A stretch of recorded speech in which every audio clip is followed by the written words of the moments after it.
topic nila ay napaka plain and simple lang. Patutunayan ko na may mali ang Quran. So affirmative dito mga kapatid, si Brother Jando ng Roman Catholic Church at negative naman si Brother Ahmad ng Islam mga kapatid. So ang setup ng debate natin, standard ito ng Russia TV, yung 10-7 natin. 10 minutes na first presentation, 7 minutes sa pagtatanong, 10 minutes sa rebuttal, 7 minutes sa second cross. Meron tayong final conclusion na 5 minutes. Mauuna si negative, mahuhuli naman si affirmative mga kapatid. Sa ating rules mga kapatid, ang ating standard rules din ng Russia TV ang gagamitin dito. Ang rule number 1 natin, ang lahat ng sagot ay kailangan sagutin ng 20 seconds maximum. Either ito ay close-ended or open-ended question. Kung titigil ang sumasagot ng at least 3 seconds, magsasabi na ako ng next question. Rule number 2 natin mga kapatid, kung close-ended ang question or categorical, kailangan sumagot doon sa pagpipilian muna bago magpaliwanag ng hindi lalampas ng 20 seconds. So kung merong tanong na tama or mali, oo o hindi, pula or puti, pili muna bago tayo magpaliwanag mga kapatid. Rule number 3, kung hindi naman kayo makapili or hindi nyo maaaring sagutin ang tanong, ay magkakaroon kayo ng pagkakataon na magpaliwanag ng 10 segundo mga kapatid. At ito yung ito na yung pinakasagot nyo sa tanong. At tumawag lang ng moderator kung gustong gamitin ang karapatan na ito. Ang gusto ko lang marinig mga kapatid ay tumawag kayo lagi ng moderator pag gamitin itong 10 second. Rule number 4, sagutin ang tanong na naaayon sa tanong. So kung meron tayong tanong na sino, probably magbibigay tayo ng pangalan, kung ano, kung saan, so lugar yan, or for example saan sa Bible or saan sa Quran, so magbibigay tayo ng chapter and verse dyan. Rule number 5, sa first stand, doon lang dapat magtanong sa inilatag ng katunggali. At kung tinatanggi niya during cross-examination, pag sinabi niya hindi ko nilatag yan, next question ay i-automatic next question ko yan mga kapatid. No? So doon lang pwedeng magtanong sa hindi nilatag doon sa rebuttal stage. So ang keyword lang dito ay sabihin yung salitang hindi ko nilatag yan at saka yung salitang next question. Rule number 6, ang debater na makakatanggap ng 2 warning sa akin ay may disiplina yan. So bihira na naman akong magbigay talaga ng warning mga kapatid. Rule number 7, bawat senaryo ng objection, isang beses lamang maaaring magpaliwanag. Isang objection lang at hindi susundan ng sunod-sunod na objection at isang clarification lang din every question at no objection during final conclusion. Rule number 8, hindi po pinapahintulutan ang mga ataking naglalarawan sa pisikal na itsura ng ating mga katunggali. Kasama na din doon yung alam natin na mga pagmumura mga kapatid doon sa katunggali mga kapatid. At out of topic syempre are not accepted at ako po yung magde-decide dyan kung pasok o hindi. Rule number 9, no challenge question. Ito yung mga tanong na kung mabasa ko or paano kung mabasa ko. So hindi ko papayagang maitanong yan kahit pa sumang-ayon yung kabilang panig. Rule number 10, ito lamang ang iral na patakaran bilang pagsasaayos ng debating ito. So by the way mga kapatid, ako nga pala si Rasha Vista mga kapatid. At ako yung tatayong moderator, streamer na din sa aking platform, timer na din mga kapatid. At ako po ay isang one of the member of Templar of Truth mga kapatid. At ako po ay isang Catholic. So sumasang-ayon ba ang ating affirmative sa lahat ng nabanggit? Yes, bro. Sumasangayon ako, bro. Sumasang-ayon din ba ang ating negative? Yes, Mr. Moderator. Sumasang-ayon tayo sa napagkasunduang rules ng debate. Okay, iyon yung ating kumpirmasyon mga kapatid. Pero bago natin simulan ang ating debate, syempre, gusto ko muna silang magpakilala sa ating audience at konting preview sa kanilang patutunayan or kung ano yung gusto nilang ipakita ngayon at ano yung inaasahan nila sa kanilang katunggali. So unahin natin ang ating afirmatibo. Pakilala ka kapatid. Alala, ayan. So, wait lang ha. Good evening sa lahat, no? Ako pala si Jando Alabado, isa pong former Seventh-day Adventist at ngayon ay nasa Iglesia Katolika na. Ang inaasahan ko lang sa aking katunggali is ipakita lang niya sa akin yung sinasabi nilang sila ay religion of peace. Yun lang. Brother Rasha. Okay, so that is Brother John Do, mga kapatid. Ang tatayong affirmative. One of the main speaker dito sa Punto por Punto, mga kapatid. Isa sa pinakasikat na platform, mga kapatid, sa Catholic faith, mga kapatid. Dito din tayo, mga kapatid, sa tututol naman. Pakilala ka, kapatid. أعوذ بالله من الشيطان الرجيم بسم الله الرحمن الرحيم سبحانك لا علم لنا إلا ما علمتنا إنك أنت العليم الحكيم. Ako nga po pala si Ahmed Domer at sa position ngayon ay tayo po ang negative at inaasahan natin na maging makatarungan si Jando sa paggamit ng mga talata sa Quran at hindi siya gagamit ng mga out of context. Yan lamang, Mr. Moderator. Okay, that is Brother Ahmad, mga kapatid. Kung follower kayo ng Rasha TV, nakikita nyo ito. At talaga namang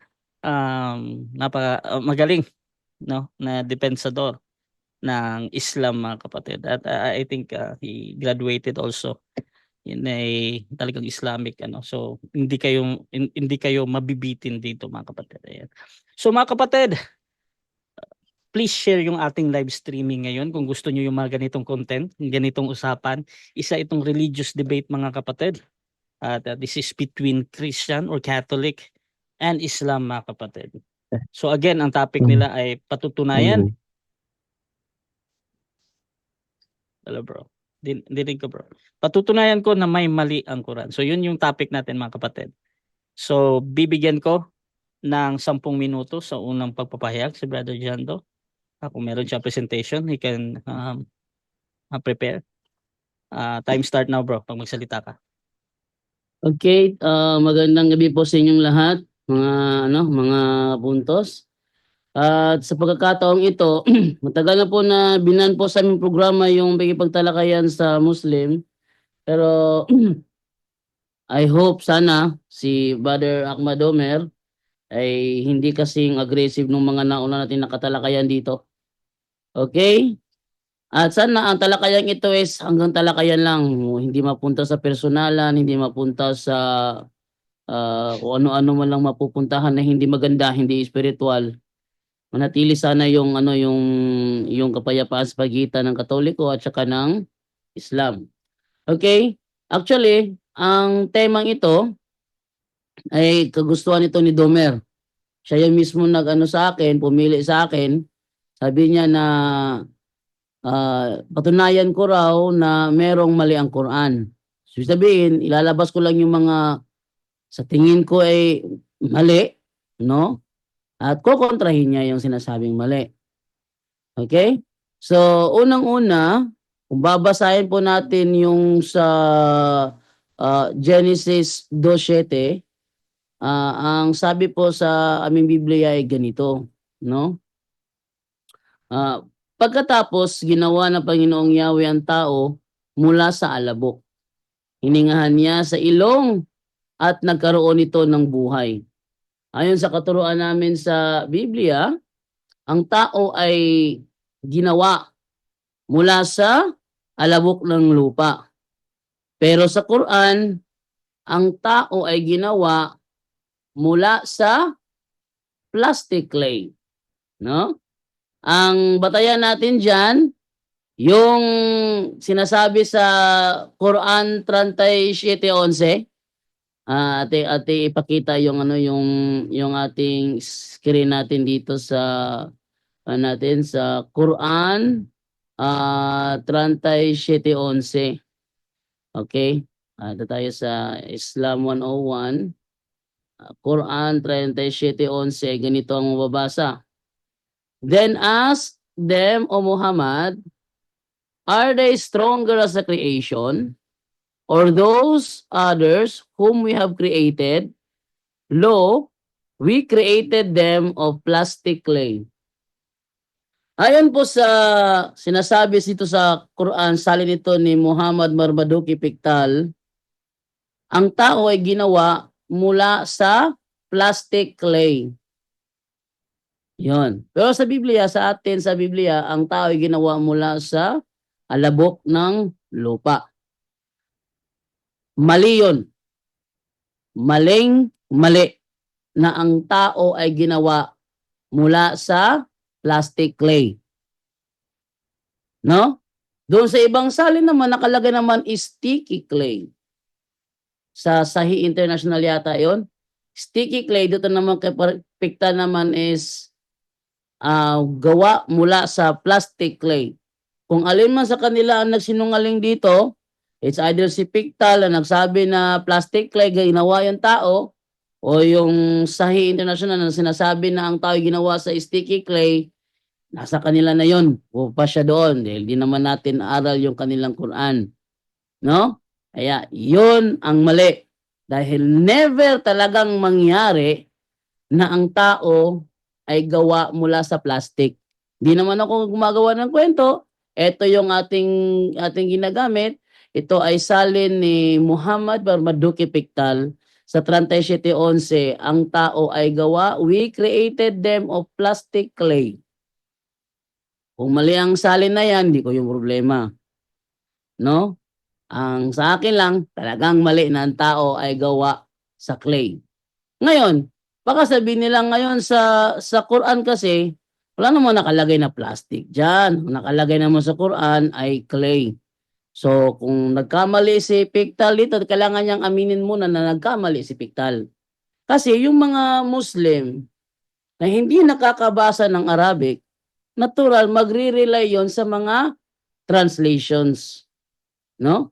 Sa mga translations ng Quran. Sabi nila, yan ay translation of the meaning. No? No, that's not translation of the meaning. Kasi ang clay, hindi kailanman magiging plastic. Hindi kailanman naging meaning ng clay ang plastic. Pag sinabi nila na yan ay translation of the meaning of the Noble Quran, ay hindi ako sangayon doon. Kasi hindi kailanman naging meaning ng clay ang plastic. Okay? So dito, talagang mali ang Quran dito.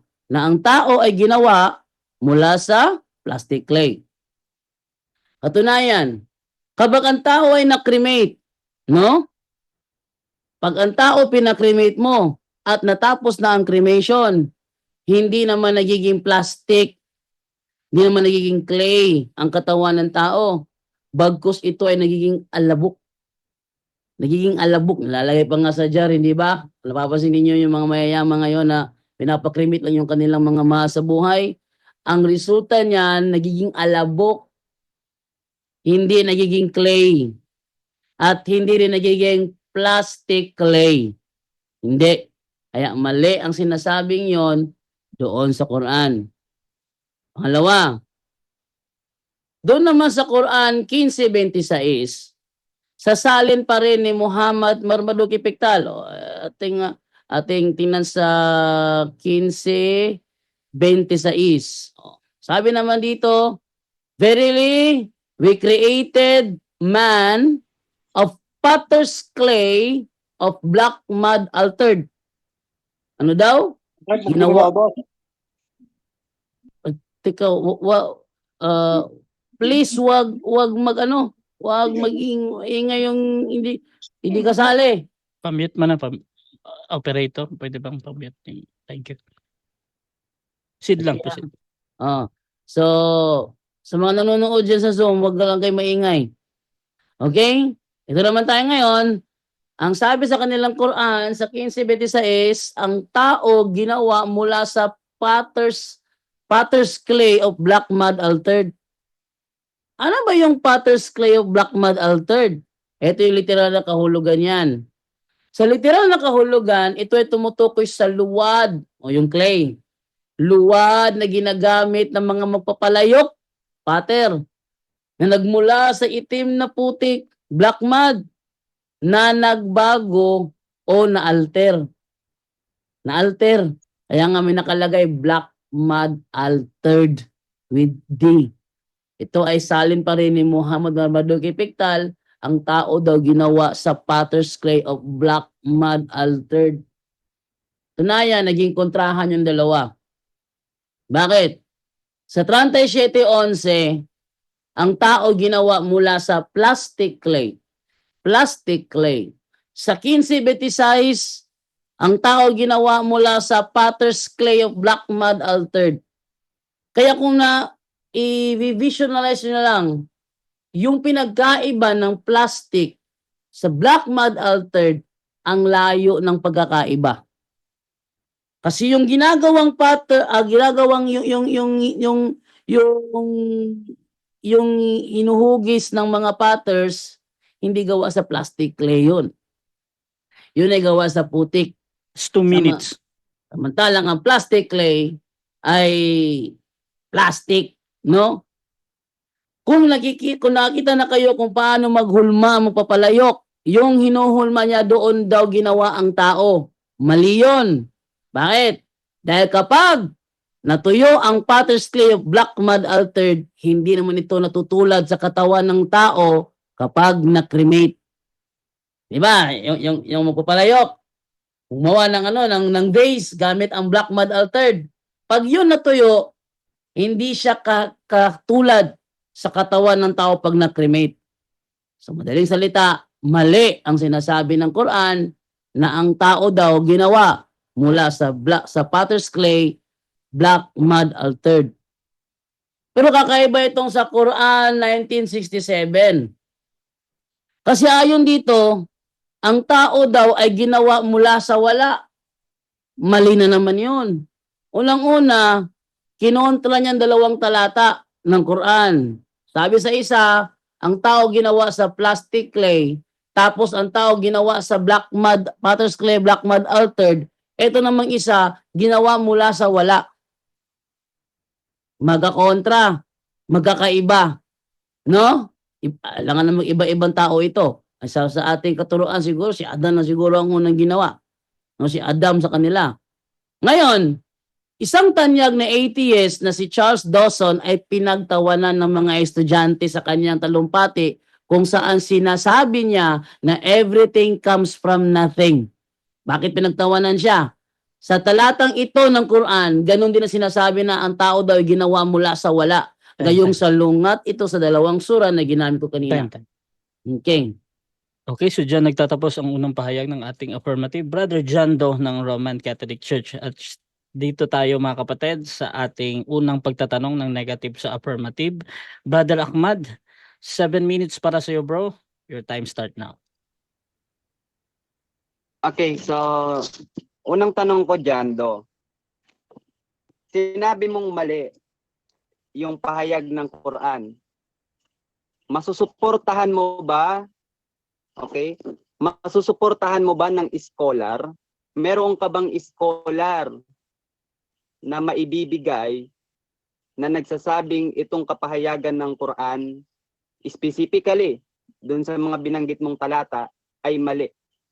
Meron ka bang maipapakita o wala? Categorical, Mr. Moderator. Okay.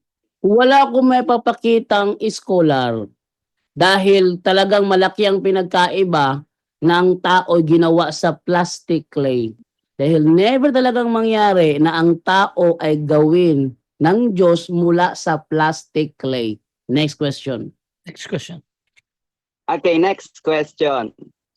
Kung wala kang maipapakitang scholar, nangangahulugan na yung pagsabi mo ng mali ay sarili mong pantaha o sarili mong pagkaunawa? Inaamin mo ba o hindi? Hindi ko inaamin. Dahil wala pa akong nakitang tao nang i-cremate naging plastic. Next question. Okay, next question. Ginamit mo yung Genesis para ikumpara sa Quran. Meron ka bang scientific backup or scientific study na yung tao na pagkakagawa sa alabok ay talagang scientific? Meron o wala? Wala akong may pakitang scholar. Pero nakikita naman ng ating mga pisikal na mata na kapag ang tao ay na-cremate, talagang nagiging alabok, hindi nagiging plastic. Kaya mali ang sinasabi ng Quran na ang tao ay gawa mula sa plastic clay. Next question. Next question. So, ibig sabihin, wala ka ring patunay na totoo wala ka ring patunay mula sa mga scholar, mula sa mga scientific proof na ang sinasabi sa Biblia na ang tao ay gawa sa dust, inaamin mo ba na wala kang patunay mula sa scientific na ang tao ay gawa sa alabok? Meron akong patunay at ang patunay ko yung mismong nakikita natin pagkatapos i-cremate ang tao. Mr. Moderator. Time stop Objection. po na. Anong objection natin? Negative. Ang tinatanong ko is scientific proven. Scientific study na ang tao Objection, ay moderator. gawa Okay, sige lang. talaga sa dust. Okay, so scientific proven. Objection, Inano mo bro? moderator. Wait lang ha. Dinidiinan ng ating negative. Affirmative, anong counter objection doon? Unang-una sa rules natin, sa first affirmative stand, pag hindi ko ginamit, hindi pwede itanong. Wala akong ginagamit na scholar mula pa kanina. Sa aking pagtalumpati, wala akong ginamit na scholar. Pangalawa, ang style ng kanyang pagtatanong, ang tawag dyan, fallacy of false dilemma. Nililimitahan lang niya. Wala akong ginamit na scholar nang ako'y nagpakayag. Kaya hindi pwede, tanungin niya ako ng puro scholar, wala akong Okay, ginamit okay. na scholar. Kung ano yung pahayag ko, doon siya dapat magtanong. Okay, so gusto ko lang i-confirm yung unang concern patungkol para mapadali tayo. Yung sinasabi ni John doon na hindi ko pa nilatag yan, yung mga scholar na yan. Next question. So next question natin to bro. Mr. Moderator, Wait lang, ginamit niya wait lang. kasi na ang tao. Wait lang bro. Si John Do muna to. Gusto ko lang i-confirm kung ginagamit ba ni John Do yung karapatan niya. Dito Gagamitin ko. Okay. So bro Ahmad, ganito bro, either nagsasabi ng totoo si Brother Jando or hindi na nilatag niya yan. Basta sinabi niya hindi niya nilatag. Sa moderator, automatic next question yan ayon sa ating rules. So proceed ka bro, Okay. time resume bro. Next question, Brother Jando. Ginamit mo ba ang talata sa Biblia na ang tao ay gawa sa dust? Ginamit mo o hindi mo ginamit? Yes, ginamit ko ang Genesis 2:7 na ang tao ay ginawa mula sa alabok ng lupa. Pero wala akong binabanggit na pinatutunayan na niya ng scholar. Bakit? Dahil sa physical pa lang, pag nagpa-cremate ka, resulta alabok talaga, hindi plastic. Kaya mali ang sinasabi ng Quran na ang tao ay Next gawa question. mula sa plastic. Next question. Next question, Mr. Moderator. Inamin niya, ginamit niya ang 2:7 ng Genesis. Ngayon, dahil sinabi mo na ang tao ayon sa Biblia ay gawa sa dust, Mr. Moderator, I think pasok ang tanong ko. Saan ang patunay mo mula sa pag-aaral ng mga scientists na talagang ang tao Objection, ay gawa sa moderator. dust? Okay, time stop muna. Objection ng ating affirmative, ano yan? Nagtanong na naman siya ulit sa scientist. Ang sabi ko, Counter ang objection, Wait lang, Mr. wait lang. ang Sige. sabi ko, May counter naman, sige. Sige, ang affirmative. sabi ko, ang ebidensya ko, yung resulta mismo pag natapos na ang cremation.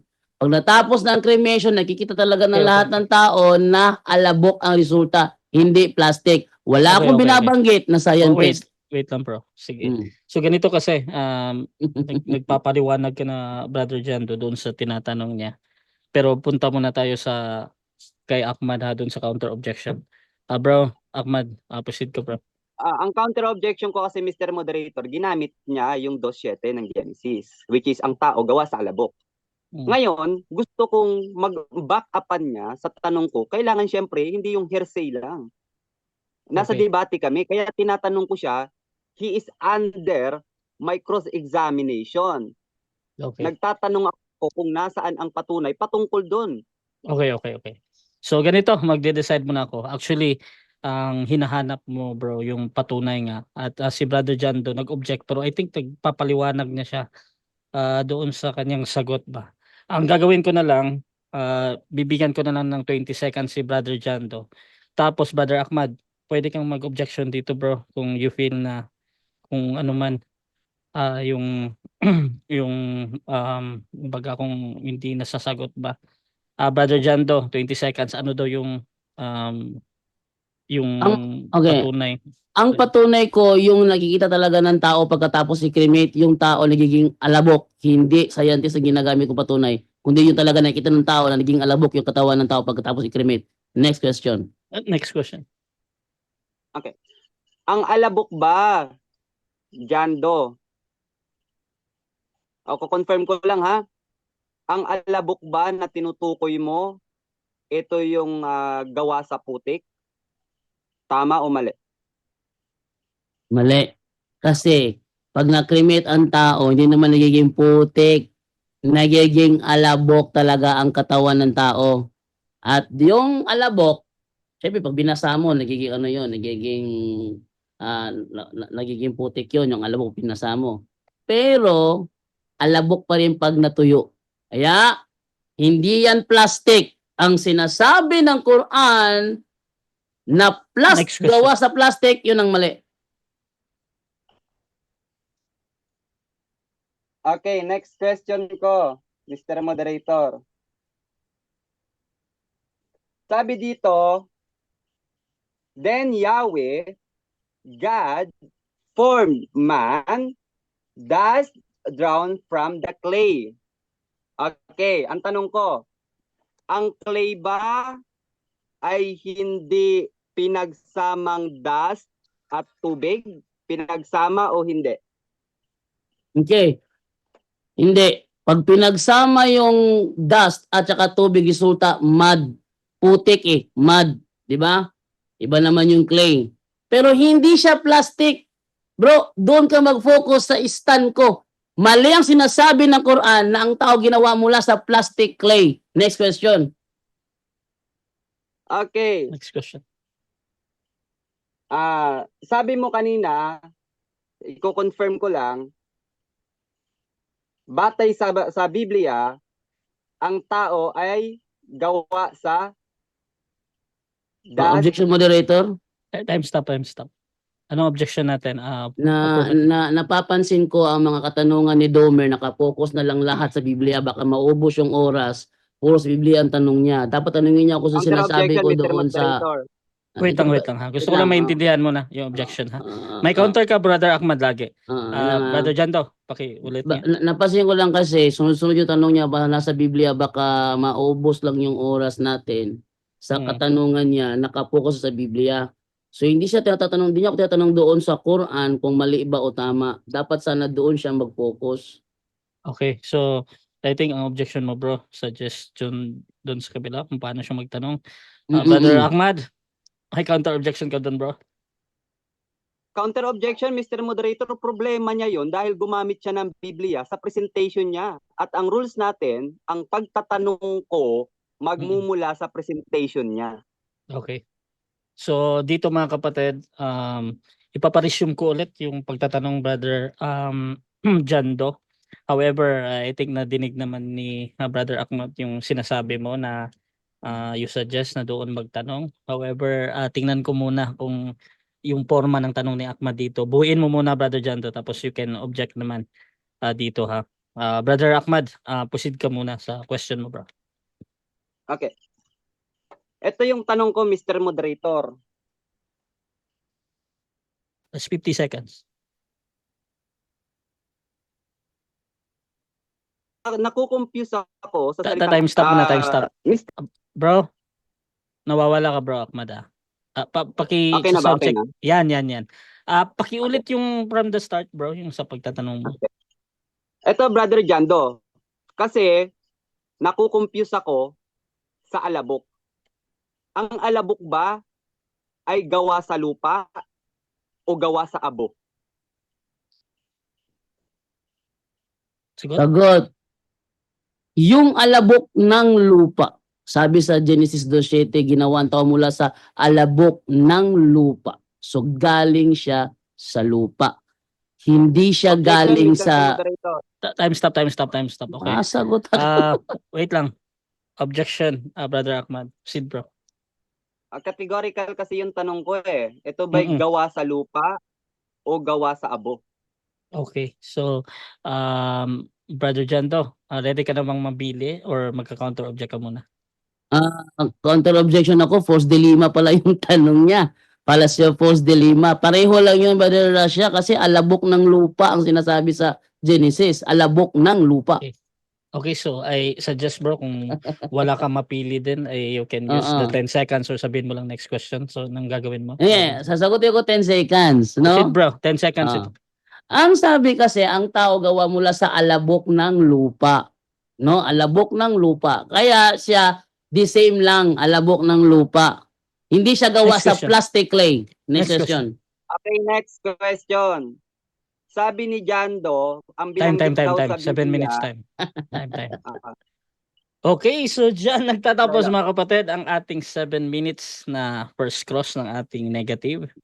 At syempre dako tayo sa kanyang presentation. Pero bago yan, shoutout muna sa ating mga nasa live mga kapatid. At syempre nandyan si Dawood Islam, okay, debater din to.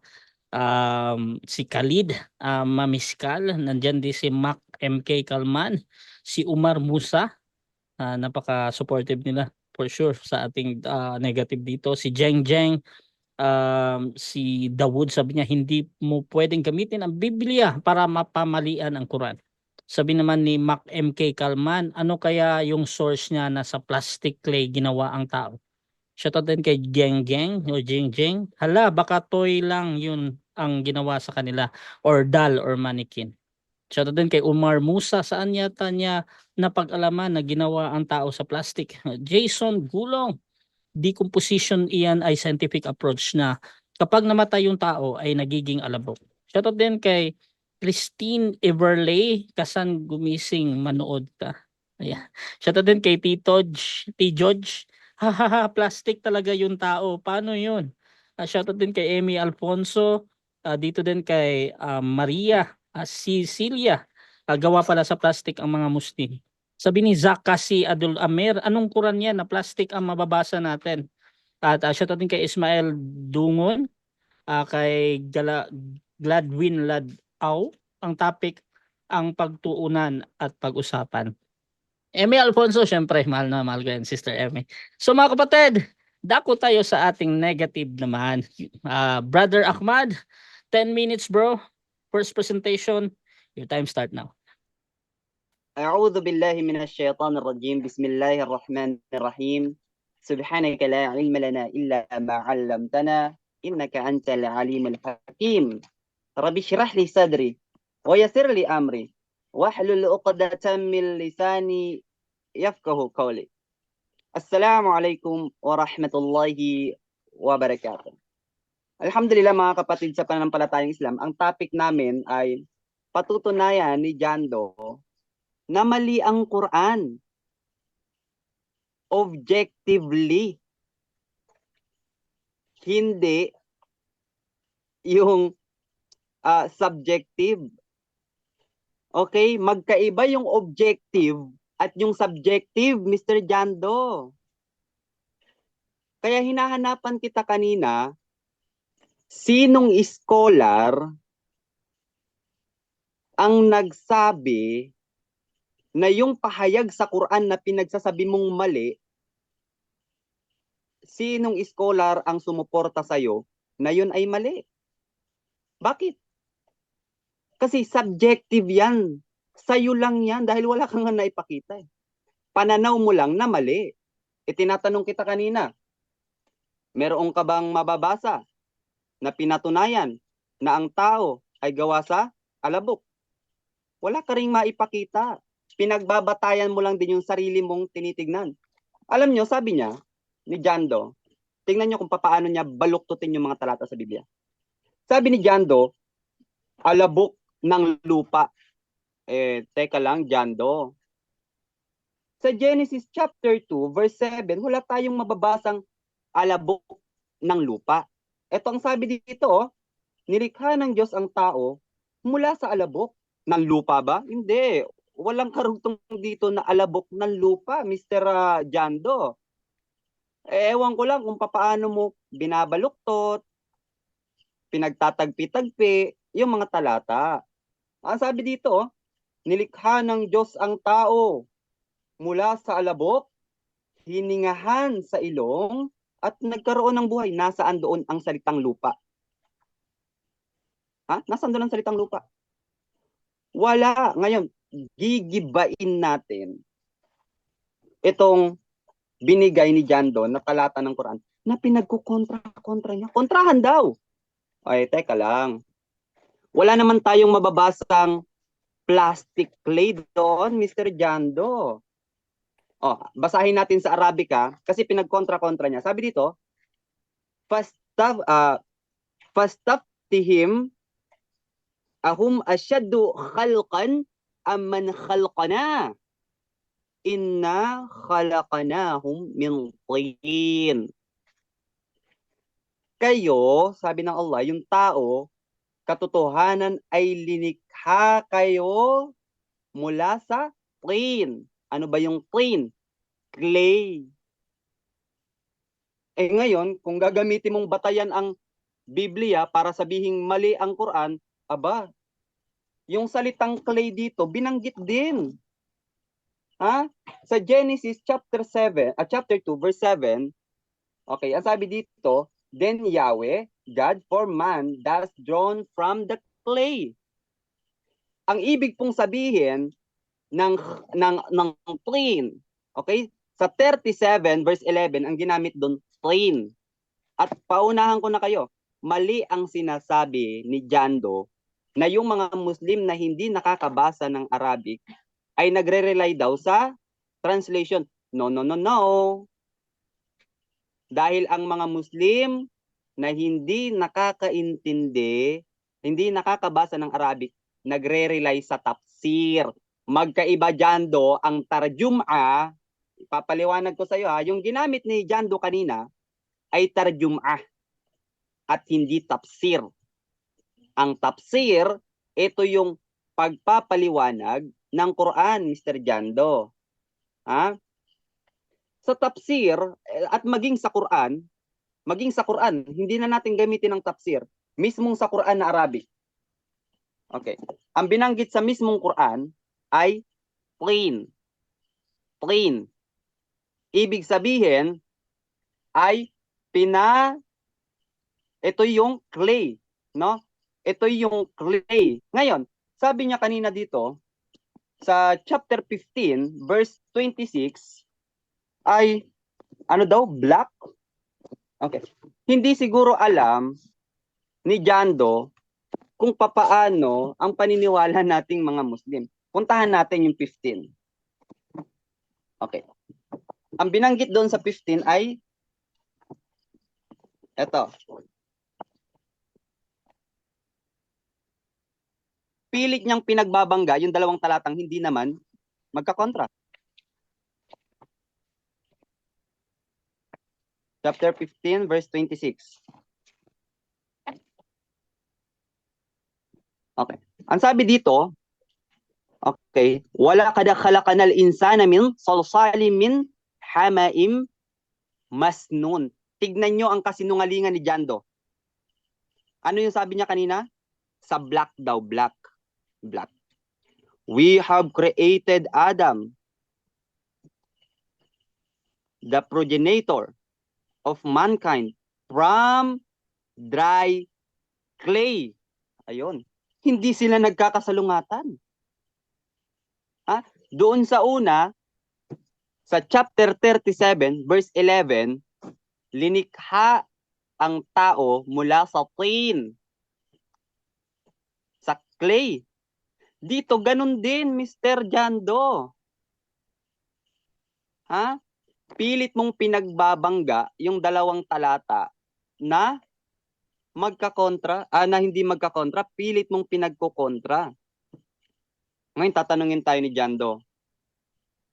Sino ba yung nagsasabi doon ng totoo sa dalawa? Kaya nga kapatid, ang Quran, bawat translation ng Quran, nandoon yung Arabic para kung may pagdududa kami sa mga translation na ilinalagay nila, makikita namin kung ano yung original na ginagamit doon. Ang sabi ng Allah subhanahu wa ta'ala sa Quran, okay, ang sabi ng Allah subhanahu wa ta'ala sa Quran, afala yatadabbaruna al-Quran, John Doe. Hindi mo ba isinasaalang-alang ang Quran? walau kana min indi ghairillah, kung hindi ito galing kay Allah, walajadu fihi ikhtilafan katira, ay makakatagpo kayo rito ng napakaraming kamalian. Jando, yung binibigay mong kamalian, sarili mo lang sa pantaha. Sarili mo lang pagkaunawa. Sarili mo lang haka-haka. At yung sinasabi mong Biblia, chapter 2, verse 7, na sinasabi mong tama, sarili mo lang din pagkaunawa. Sarili mo lang din sa pantaha. Meaning to say, hindi ka objective. Subjective yung presentation mo. Sa'yo lang yon at hindi para sa lahat. Ha? Sa'yo lang yun, Jando. Sa paniniwala mo lang yun. Hindi yun sa paniniwala ng pangkalahatan. Kaya, pakitaan mo ako ng isang argumento objectively na ang Quran ay mali. Just 1 minute. Bakit? Ang Quran ay hindi kagaya ng Biblia, Jando. Ha? Ang Quran ay hindi kagaya ng Biblia. Ang Biblia nyo at kahit kayo, aminado kayo, na meron itong scribal error. Ha? Sa katotohanan, meron tayo dito mga mababasa. Okay? Napakarami nating mababasa rito sa mga talata ng Biblia ninyo na kayo mismo, inamin ninyo na may mga talata kayong isiningit dito na hindi naman talaga original na matatagpuan dito. Ha? O, kagaya nito. Sabi dito, ito, Biblia nyo to, CCB, Jando. Ito yung ginamit ko nung kay Junre at sinuportahan mo. Sabi dito, sa footnote, okay, chapter 8, verse 1, the section, chapter 8, verse 1 to 11, is not found in most ancient manuscript of John's Gospel. Many think that this selection is from another source. Time. Hindi po ito matatagpuan. Time number. Okay, so dyan nagtatapos mga kapatid ang unang pahayag ng ating negative. Brother Ahmad ng Islam mga kapatid. So dako tayo sa unang pagtatanong ng ating affirmative. Brother Jando ng Roman Catholic Church, 7 minutes para sa iyo. Your time start now. Okay, nilibat mo yung paggamit ko ng Quran 15:26. Sabi mo sarili kong sa pantaha daw yon. Yun ang binanggit mo. Tama ba ang sarili kong sa pantaha yon? Yes or no? Yes, Mr. Moderator, sapagkat ang ginamit doon ay hindi magkakontra. Sapagkat doon sa chapter 7, verse 11, ang ginamit doon ay clay, at doon sa chapter 15, verse 26, ang ginamit din doon ay clay. Sarili mong sa pantaha yan. Jando, next question. Next question. Dito sa ginamit kong salin ni Muhammad Marmaduke Pictal, sangayon ka ba sa 15:26 na mabasa natin na Potter's Clay of Black Mud altered o tutol ka? Tutol ako, Mr. Moderator, sapagkat hindi naman yan ang nakalagay sa Quran. Ito ang Quran, Mr. Moderator, at hindi yan. Ha? Yan ay kung papaano niya i-translate mula sa Arabic. Pero sa Arabic, ang ginamit dyan, sa chapter 15, ay tin, clay. Paano mo ipapaliwanag yan? Hindi Next mo question. naman, hindi ka Next question. ng Arabic. Next question, bro. Next question. Objection. Time stop. Okay, objection. Objection. Objection muna, bro. Ito yung sinasabi ko dati, mag-object muna ako, moderator, okay lang ba? Proceed lang. Kasi dati, before ko kinagat itong tema na ito, sinabi ko sa kanya, baka hanapan mo ako palagi ng Arabic. Kasi hindi kami nakakabasa ng Arabic. Ito na nangyari ngayon, puro na siya Arabic ngayon. Ang akin lang dito, moderator, may ginagamit ako. So, wag niya akong paanohin na hindi to Quran to ginagamit ko, dito comics, Quran to ginagamit ko. Okay. So, counter objection, I think, moderator. yes bro. Wait lang bro. So, I think nag-object ka doon sa line doon sa kanina, no? Brother Ahmad, proceed ko bro. Counter objection. Ang counter objection ko, yung sinabi niyang pinag-usapan namin, hindi ka pababasahin ng Arabic. Sabi ko, oo, hindi kita pababasahin ng Arabic kasi hindi ka naman marunong magbasa ng Arabic. Pangalawa, yung source na ginagamit niya, hindi yan Quran, tarjum ayan. Okay. Magkaiba ang Quran at tarjum. Okay. Okay, Kaya so dapat bago mo kinagat yan, okay na, bro. pinag-aralan mo ang pagkakaiba ng dalawa. Okay na, okay. Ganito, kasi medyo nagpapaliwanag kayo during dito sa cross-examination. Gusto ko lang dito, ibalik natin sa question and answer, bro. Punta tayo kay Brother Jando muna. Proceed ka muna, bro. Okay. So, ulitin ko tanong ko ha. Sangayon ka ba na ang mababasa dito sa salin ni Muhammad Marbaduki Piktal, ang tao ay gawa mula sa potter's clay of black mud altered? Sangayon ka ba na yan ang mababasa dito o tutol ka na yan ang mababasa dito? Tutol ako, Mr. Moderator, dahil hindi naman Quran ang binabasa niya. Yan ay tarjumah. Magkaiba ang tarjumah sa Quran. Dapat pinag-aralan mo yan. Ang tarjumah, ito'y kung papaano ito inintindi ng nagsalin. Samantalang ang Quran ay kung papaano ito ibinigay Next ni question. Allah. At ang Next question. Next question. Dahil tumutol ka na ang mababasa sa 15:26 ng Quran sa ginamit kong Muhammad Marbaduki Piktal ay hindi black mud altered, ano ang nakasulat dito sa salin ni Muhammad Marbaduki Piktal sa Quran 15:26? plastic clay nga ang nakasulat dyan. Pero Objection tutol mo nga ako dyan. Time stop. Okay, Ang anong objection natin? ang tanong ko 15:26.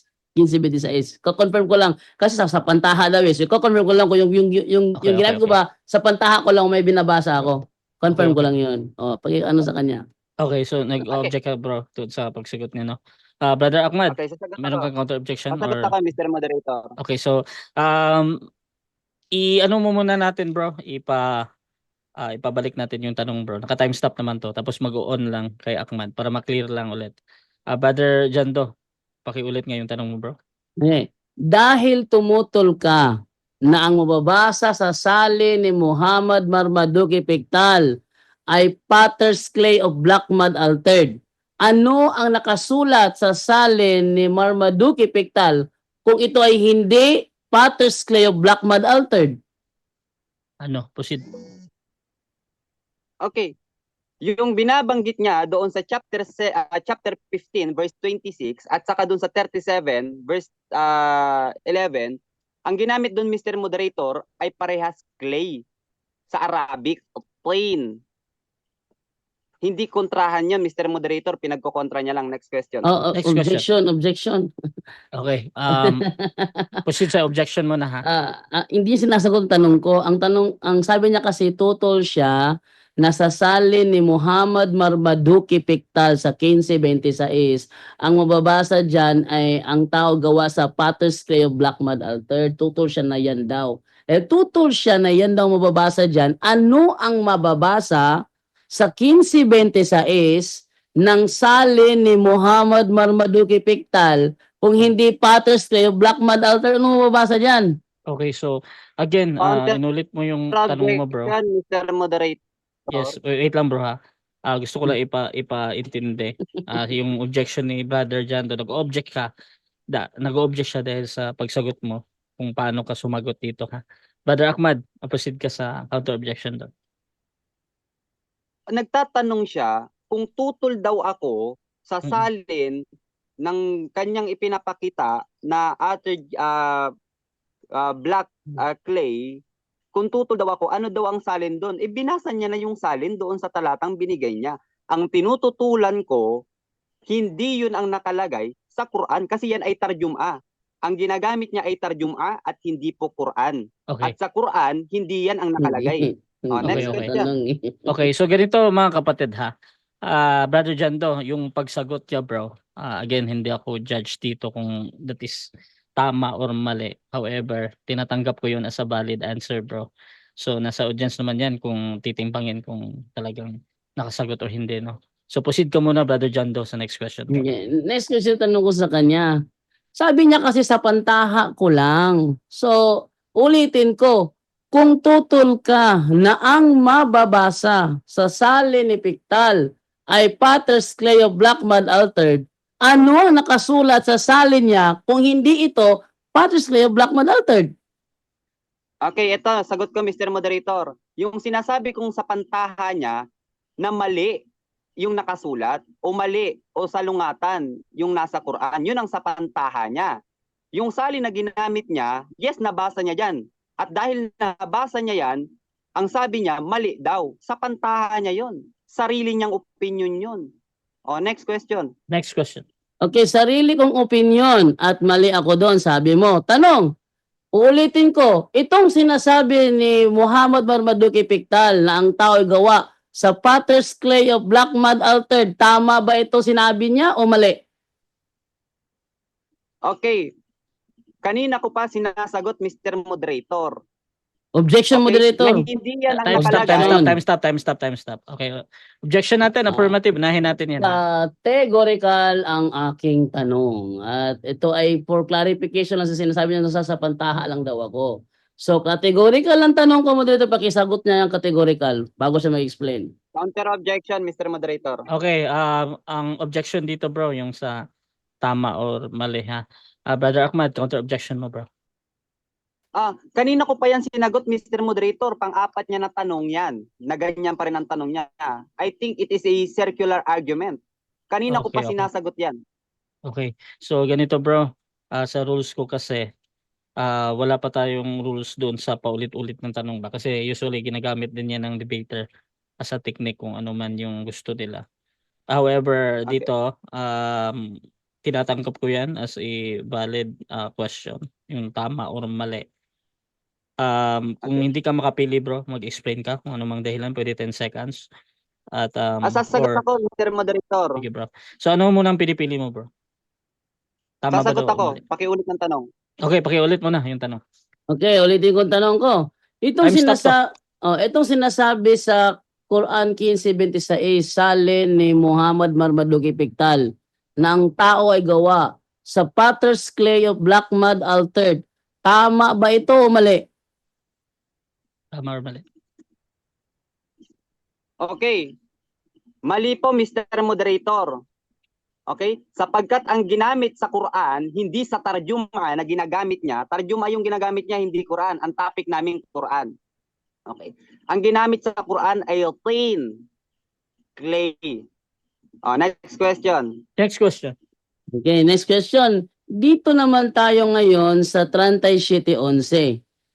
Ayon dito kay Picktal, ang tao gawa sa plastic clay. Tama ba ito o mali? Okay, ulitin ko, mali, Mr. Moderator. Sapagkat Proceed. sa Quran, wala tayong mababasang plastic clay. Ano bang Arabic ng plastic clay? Ang binanggit sa Quran, dyan sa 37 verse 11, plain clay. Next question. Next question. Next question. Tinutulam yung sagot ko kanina na kapag klinimate ang tao nagiging alabok ng lupa. Sabi mo, walang mababasa sa Biblia alabok ng lupa. Tama ba yung sinabi mo o mali? Tama, Mr. Moderator. Dahil dito sa salin ng Biblia nila, wala tayong mababasang alabok ng lupa sa talatang ibinigay niya. Sabi niya kanina, ang binanggit sa chapter 2, verse 7, ay alabok ng lupa. Wala po, Mr. Moderator. Next question. Next question. Next question. Sa Genesis 2:7 ng ang dating Biblia 1905, sang-ayon ka ba na mababasa dito alabok ng lupa o tutol ka na naman ulit? Tutol din ako, Mr. Moderator, sapagkat ang hawak ko ring Biblia din ha. Tingnan mo ha. Biblia niya, hawak niya Biblia. Hawak ko rin Biblia din nila. Walang nakalagay dito na alabok ng lupa o saan ang totoo, yung Bibliang hawak mo o itong Bibliang hawak ko. Next question. Next question. Next question. That's 1 minute. Kung hindi alabok ng lupa ang mababasa sa Genesis 2:7 ng ang dating Biblia, ano ang mababasa? Ay problema mo yan kung ano ang mababasa. Objection, moderator. Sapagkat dyan sa talata Time mo. stop, Objection! time stop muna. Time stop Objection. muna. Okay. Unahin natin ang objection bro ha. Proceed. Ang objection ko, ang sagot niya, hindi responsive sa aking tanong. Sabi niya kasi tutol siya na sa ang dating Biblia, ang mababasa alabok ng lupa. At dahil tutol siya na alabok ng lupa mababasa dito, ano ba ang nakalagay sa Genesis 2:7 ng ang dating Biblia Kung hindi alabok ng lupa. Okay, so ang objection Okay, mo bro, doon sa sasagot ako, unang Mr. pagsagot. Moderator. Okay, so ito sasagot naman si Brother Ahmad, kaya ipapatuloy ko lang to. 20 seconds. Bro, ano daw yung nakasulat? Proceed bro. Sa Bibliyang binasa niya, mababasa yung alabok ng lupa. Pero dito sa Biblia niya rin, Biblia din nila, Biblia nyo rin, ang nakasulat dito, alabok, walang alabok ng lupa. So saan ba talaga ang totoo dyan? Yung Bibliang hawak mo o itong Biblia nyo rin? Next question. Next Next question. Ang sahin ng Sahih International sa Quran 37:11, ano ang nakalagay? Plastic clay din ba o hindi plastic clay ang nakalagay? Counter objection, Mr. Moderator. Hindi, objection yan bro kasi objection yan bro. Ah. Time stop mo na. Objection. Proceed ka bro. Hindi ko ginamit ang Sahih International. Mamaya ka magtanong dyan. Objection. Counter. Okay, so pinasok mo doon sa objection bro, no? I-proceed muna natin sa counter objection. Counter ko. 37:11 yung pinagkukuhanan dito. Kasi binanggit niya yung hindi pareho ang salin ng magandang balita Biblia at ng dating Biblia. So kaklaro yung sa kanya rin. Sa Okay. Quran 37:11 na pinagbabangayan namin, nasa Okay. topic yan. Oh. Okay. So ito, Sa salin ng Sahih International. Okay, Mababasa okay na, ba bro. doon ng plastic clay o hindi? Okay na bro. So ganito. Actually ibabalik ko to kay Ahmad kasi meron siyang sinabi dito na hindi ko pa nilatag yan. Bro, next question mo ba to or sasagutin mo bro Ahmad? Next question, Mr. Moderator. Kasi hindi Proceed. ako gumamit Proceed, hindi bro. ako gumamit ng Sahih International. okay. Ang gamit ko Okay na, bro. sa pagbasa ito. Okay na bro. So Tanungin niya proceed. ako dito. Okay na bro. So proceed tayo brother Janto. Next question. Sang-ayon ka ba na sumagot ka rin sa tanong ko? Time. Oh, 7 okay. minutes time. Okay, so dyan nagtatapos mga kapatid ang first stage ng ating debate, which is yung ating first presentation at first cross-examination. So sa mga bagong pasok dyan sa ating live mga kapatid, meron tayong debate ngayon between Roman Catholic and Islam mga kapatid sa topic na patutunayan ng ating affirmative na mali ang Quran. Affirmative natin mga kapatid si Brother Janto ng Roman Catholic, negative naman si Brother Ahmad ng Islam mga kapatid. So please mga kapatid, share yung ating live streaming ngayon kung gusto nyo yung mga ganitong usapan. So syempre shoutout tayo kay yung aking co-moderator na din, Marcel Moncada mga kapatid, debater ng JW. Shoutout sa iyo. Aladin Gregorio ng Baptist, sa malaking shoutout sa inyo. Dawood Islam, shoutout sa kanya. Sabi niya hindi Quran ang gamit ni Jando. Ha.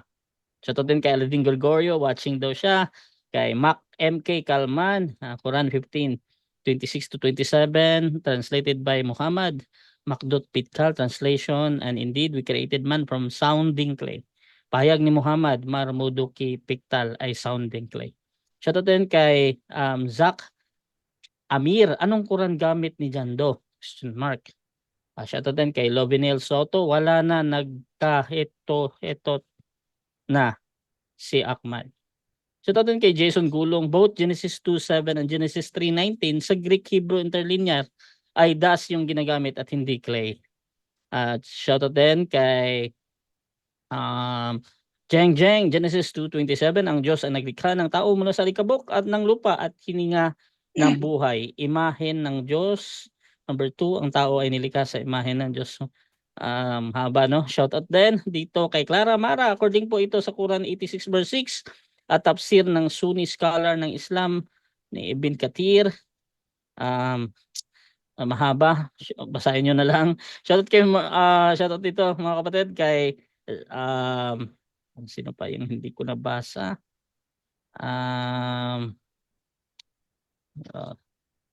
Atijo Aniber, wala na, nauutal na si Muslim. Dawood Islam, hindi Quran ang gamit ni Jando. So ito to. Mga kapatid, tuloy-tuloy lang tayo dito at dito tayo sa rebuttal. 10 minutes, Brother Jando. Your time start now, bro. Okay, thank you. So, kinukunta ko yung niya kasi sabi niya kasi walang mababasa daw sa Bible alabok ng lupa. Ayan no, ang dating Biblia at nilalang ng Panginoong Diyos ang tao sa alabok ng lupa. At kung titingnan natin yan sa sa Hebrew talaga niya, nakalagay diyan apar. Ayo, apar. O ano yung apar? The dust. Di alabok nga. Hanapin ka pa ng scientific ng ebidensya. Nasa harapan mo na nga nangyayari na eh. O, pangalawa, eto ngayon si Marmaduke Pickthall na ginamit kong salin. Sino ba si Muhammad Marmaduke Pickthall? Muhammad Marmaduke Pickthall, born Marmaduke William Pickthall, was an English Islamic scholar, noted for his 1930 English translation of the Quran, called The Meaning of the Glorious Quran. Oh, wait lang, sino to? Oy, wait lang muna. Sino yan nagsasalit, dyan? Ricardo, ano yung microphone? Wait lang. Time pause muna, bro. Kami na. Time pause muna. Ano ba naman to, Ricardo Lodivice? Okay, tingnan ako ha. Ito ngayon, si Muhammad Marmaduke Pickthall, ito ay Islamic scholar. Yung sinabi, yung salin niya, ang binabasa ko, scholar to ng Islam. Kung mali itong scholar ninyo, hindi ko na problema yun. Pero at least inamin niya na mali talaga ang sinabi ni Pickthall. At yung salin ni Pickthall, yun ay salin niya doon galing sa Quran na Arabic. Islamic scholar to, nakakaunawa ng Arabic to eh. O, ayun ang salin niya. So, hindi ko problema yun. Pangalawa, ngayon, dito na ako niya aanuin sa Arabic ngayon. O, sa Arabic na tayo kasi alam niya kasi na tayo mga Katoliko dito nag-aaral ng Arabic. Kaya sabi ko sa kanya, dapat niyang hamunin to si Christian Prince para sa full lahat talaga yung mga argumento niya. Pangalawa, ano pa, wala siyang hindi niya, kontra siya ng kontra. Pagpapabasa ko sa kanya, hindi naman niya mababasa. Ito na ngayon, Quran 4:157 naman tayo. Okay. Sabi dito sa Quran, sinabi ng mga Hudyo na napatay daw nila ang Mesiyas, no? Dito sa talatang ito ng Quran ay sinasabi ng mga Hudyo na si Jesus daw ay Mesiyas para sa kanila. Mali yun. Bakit? Hindi kailanman kinikilala ng mga Hudyo na kalaban ni Jesus na siya ay Mesiyas. Na katunayan, sinasalungat nila si Jesus dyan. Kung meron kayong kakilalang membro ng Judaism, ipagtanong ninyo, talagang tutol na tutol sila na si Jesus ay Messiah. Tutol sila doon. Kaya sinasabi sa Quran nila na tinatawag nila si Jesus na Messiah, mali yun. Bakit? Ayon sa Insights from God's Word by Emmanuel Maluneda, sa page 72, ang sabi niya rito, the Jewish people were looking for a mighty king to come as the Messiah, to deliver them from Roman bondage. They were more concerned with their political condition than they were with spiritual deliverance from their sins. Consequently, when Christ made his appearance as a humble teacher from Nazareth, most of the people were unwilling to accept him as the Messiah. So hindi nila matanggap si Jesus na Messiah. Tapos sasabihin ng kanilang Quran na tinatawag nila si Jesus na Messiah, mali yun. Mali yun. Bakit? Hindi kailanman tatawaging Messiah ng mga kalaban ni Jesus si Jesus. Patunayan, para sa kanila, blasphemer yun. Wala nga time tsaka na. Tilalamunan ko. Ngayon, kung ating titingnan ito sa isang aklat, Love One Another ni Rabbi Israel Zole. Ito ay isang Judaism. Sabi niya dito, ayan, ito sabi niya, in his religion class, in the Jewish community, he was told Jesus was a blasphemer. Since being a man, he considered himself God. That is why he had been condemned to death on the cross. So, dito, hindi nila matanggap na si Jesus ang Misaya. Tapos sasabihin nila na Misaya si Jesus. Mali yun. Mali yun na sinasabi ng Quran. Okay. Ngayon, dito naman tayo ngayon sa meron kasi ako na Muslim nung nag-live ako, to the point. Nagtanong siya patungkol sa Marcos 15:32. Nagtanong siya doon. Sabi niya, yung tinawag daw na Misaya o Kristo si Jesus, yun daw ay isang pangungutya. Nangungutya. Tama naman na yung isang pangungutya. Pero yung sinasabi sa kanilang Quran, hindi pangungutya yun. Tinanong ko sa ChatGPT kung isa bang pangungutya ang pagtawag kay Jesus na Kristo sa Quran 4:157. Ang sagot ng ChatGPT ay ganito. Sa Quran 4, verse 157, binabanggit ang tungkol sa krusifikasyon ni Jesus, kilala bilang isa sa Islam. Ngunit ang paggamit ng titulong Kristo o Almasi sa Arabic ay hindi panunuya, kundi isang pagkilala sa kanya bilang isang mahalagang propeta at hinirang ng Diyos. Yun. Tinawag siyang Almasi, hindi yun panunuya sa Quran. Kaya yung sinasabi ng kanilang Quran na tinatawag nila si Jesus na Misaya, mali yun. Katunayan, meron ba silang binanggit doon na hindi napatay si Jesus? Mali din yun. Bakit?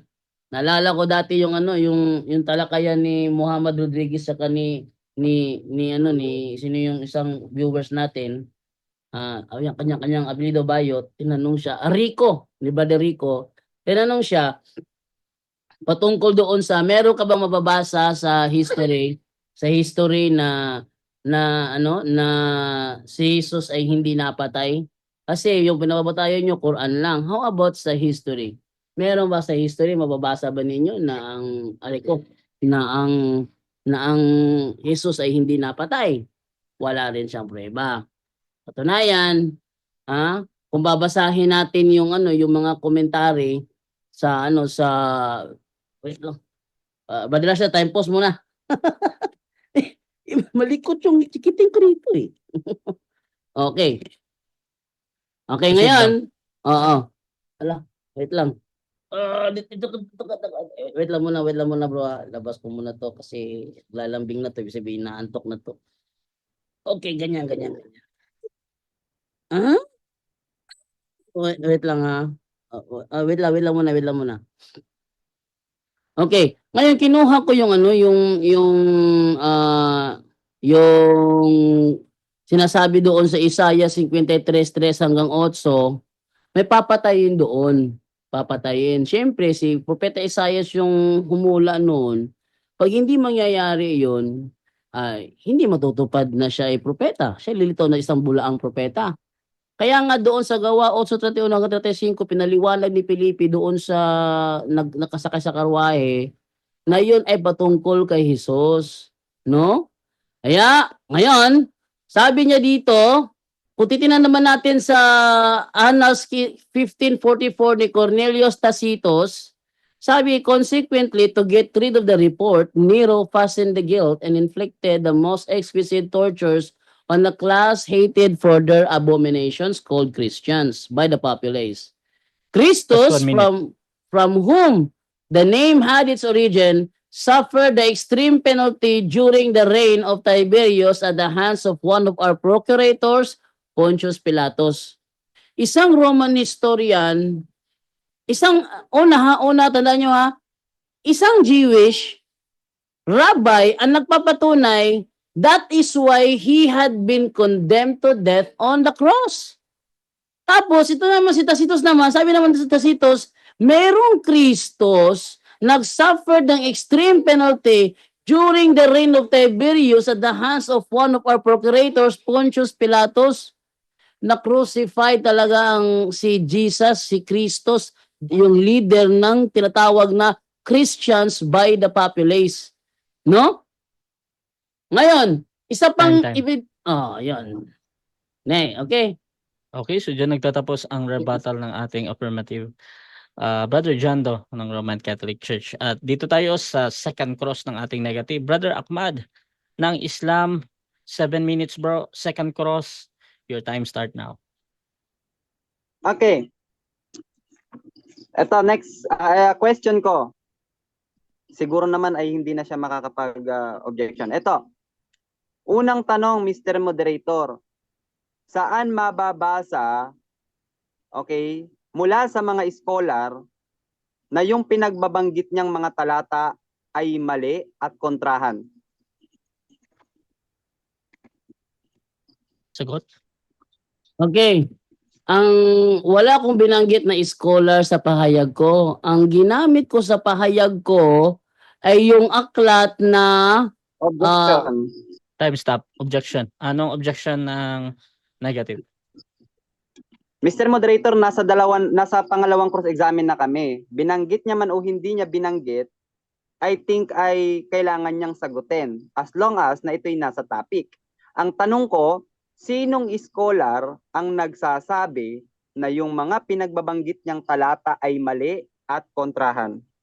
Okay. Okay. Meron bang counter objection? Already lang sumagot. Okay. Ang scholar na ginamit ko kanina ay si Emmanuel Proceed. Maluneda. Okay ha?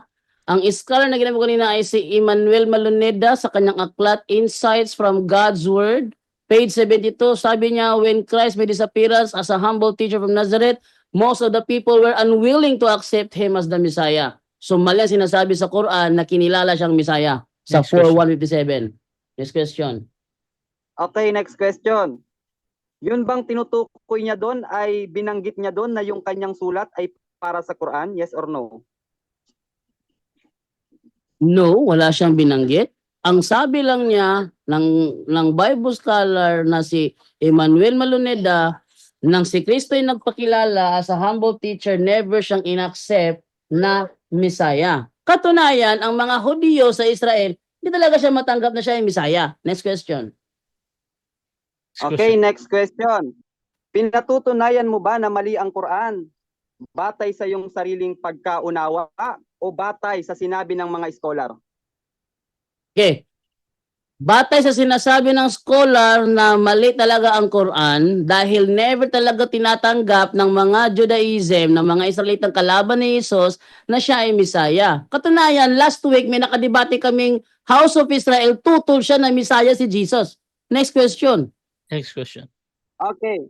Sabi niya, ginagamit niyang mga scholar para patunayan na ang Quran ay mali. Ngayon, ang tanong ko, punta tayo dito sa chapter 37 verse 11. Sinong scholar ang nagsabi na ito ay mali? Objection moderator. Time stop. Nasagot Ano ko na objection yan. natin? Yung tanong niya yung ngayon, nasagot ko na yan kanina. Sabi ko kanina, wala akong ginagamit na scholar. Okay, Sinagot ko na yan kanina. Wala akong ginagamit na scholar. Fallacy of false dilemma yung ginagawa nito eh. Counter objection. Okay. So, nag-object ka bro dahil doon sa sinagot mo daw kanina. Oh, Bro, counter objection muna tayo. Brother Ahmad.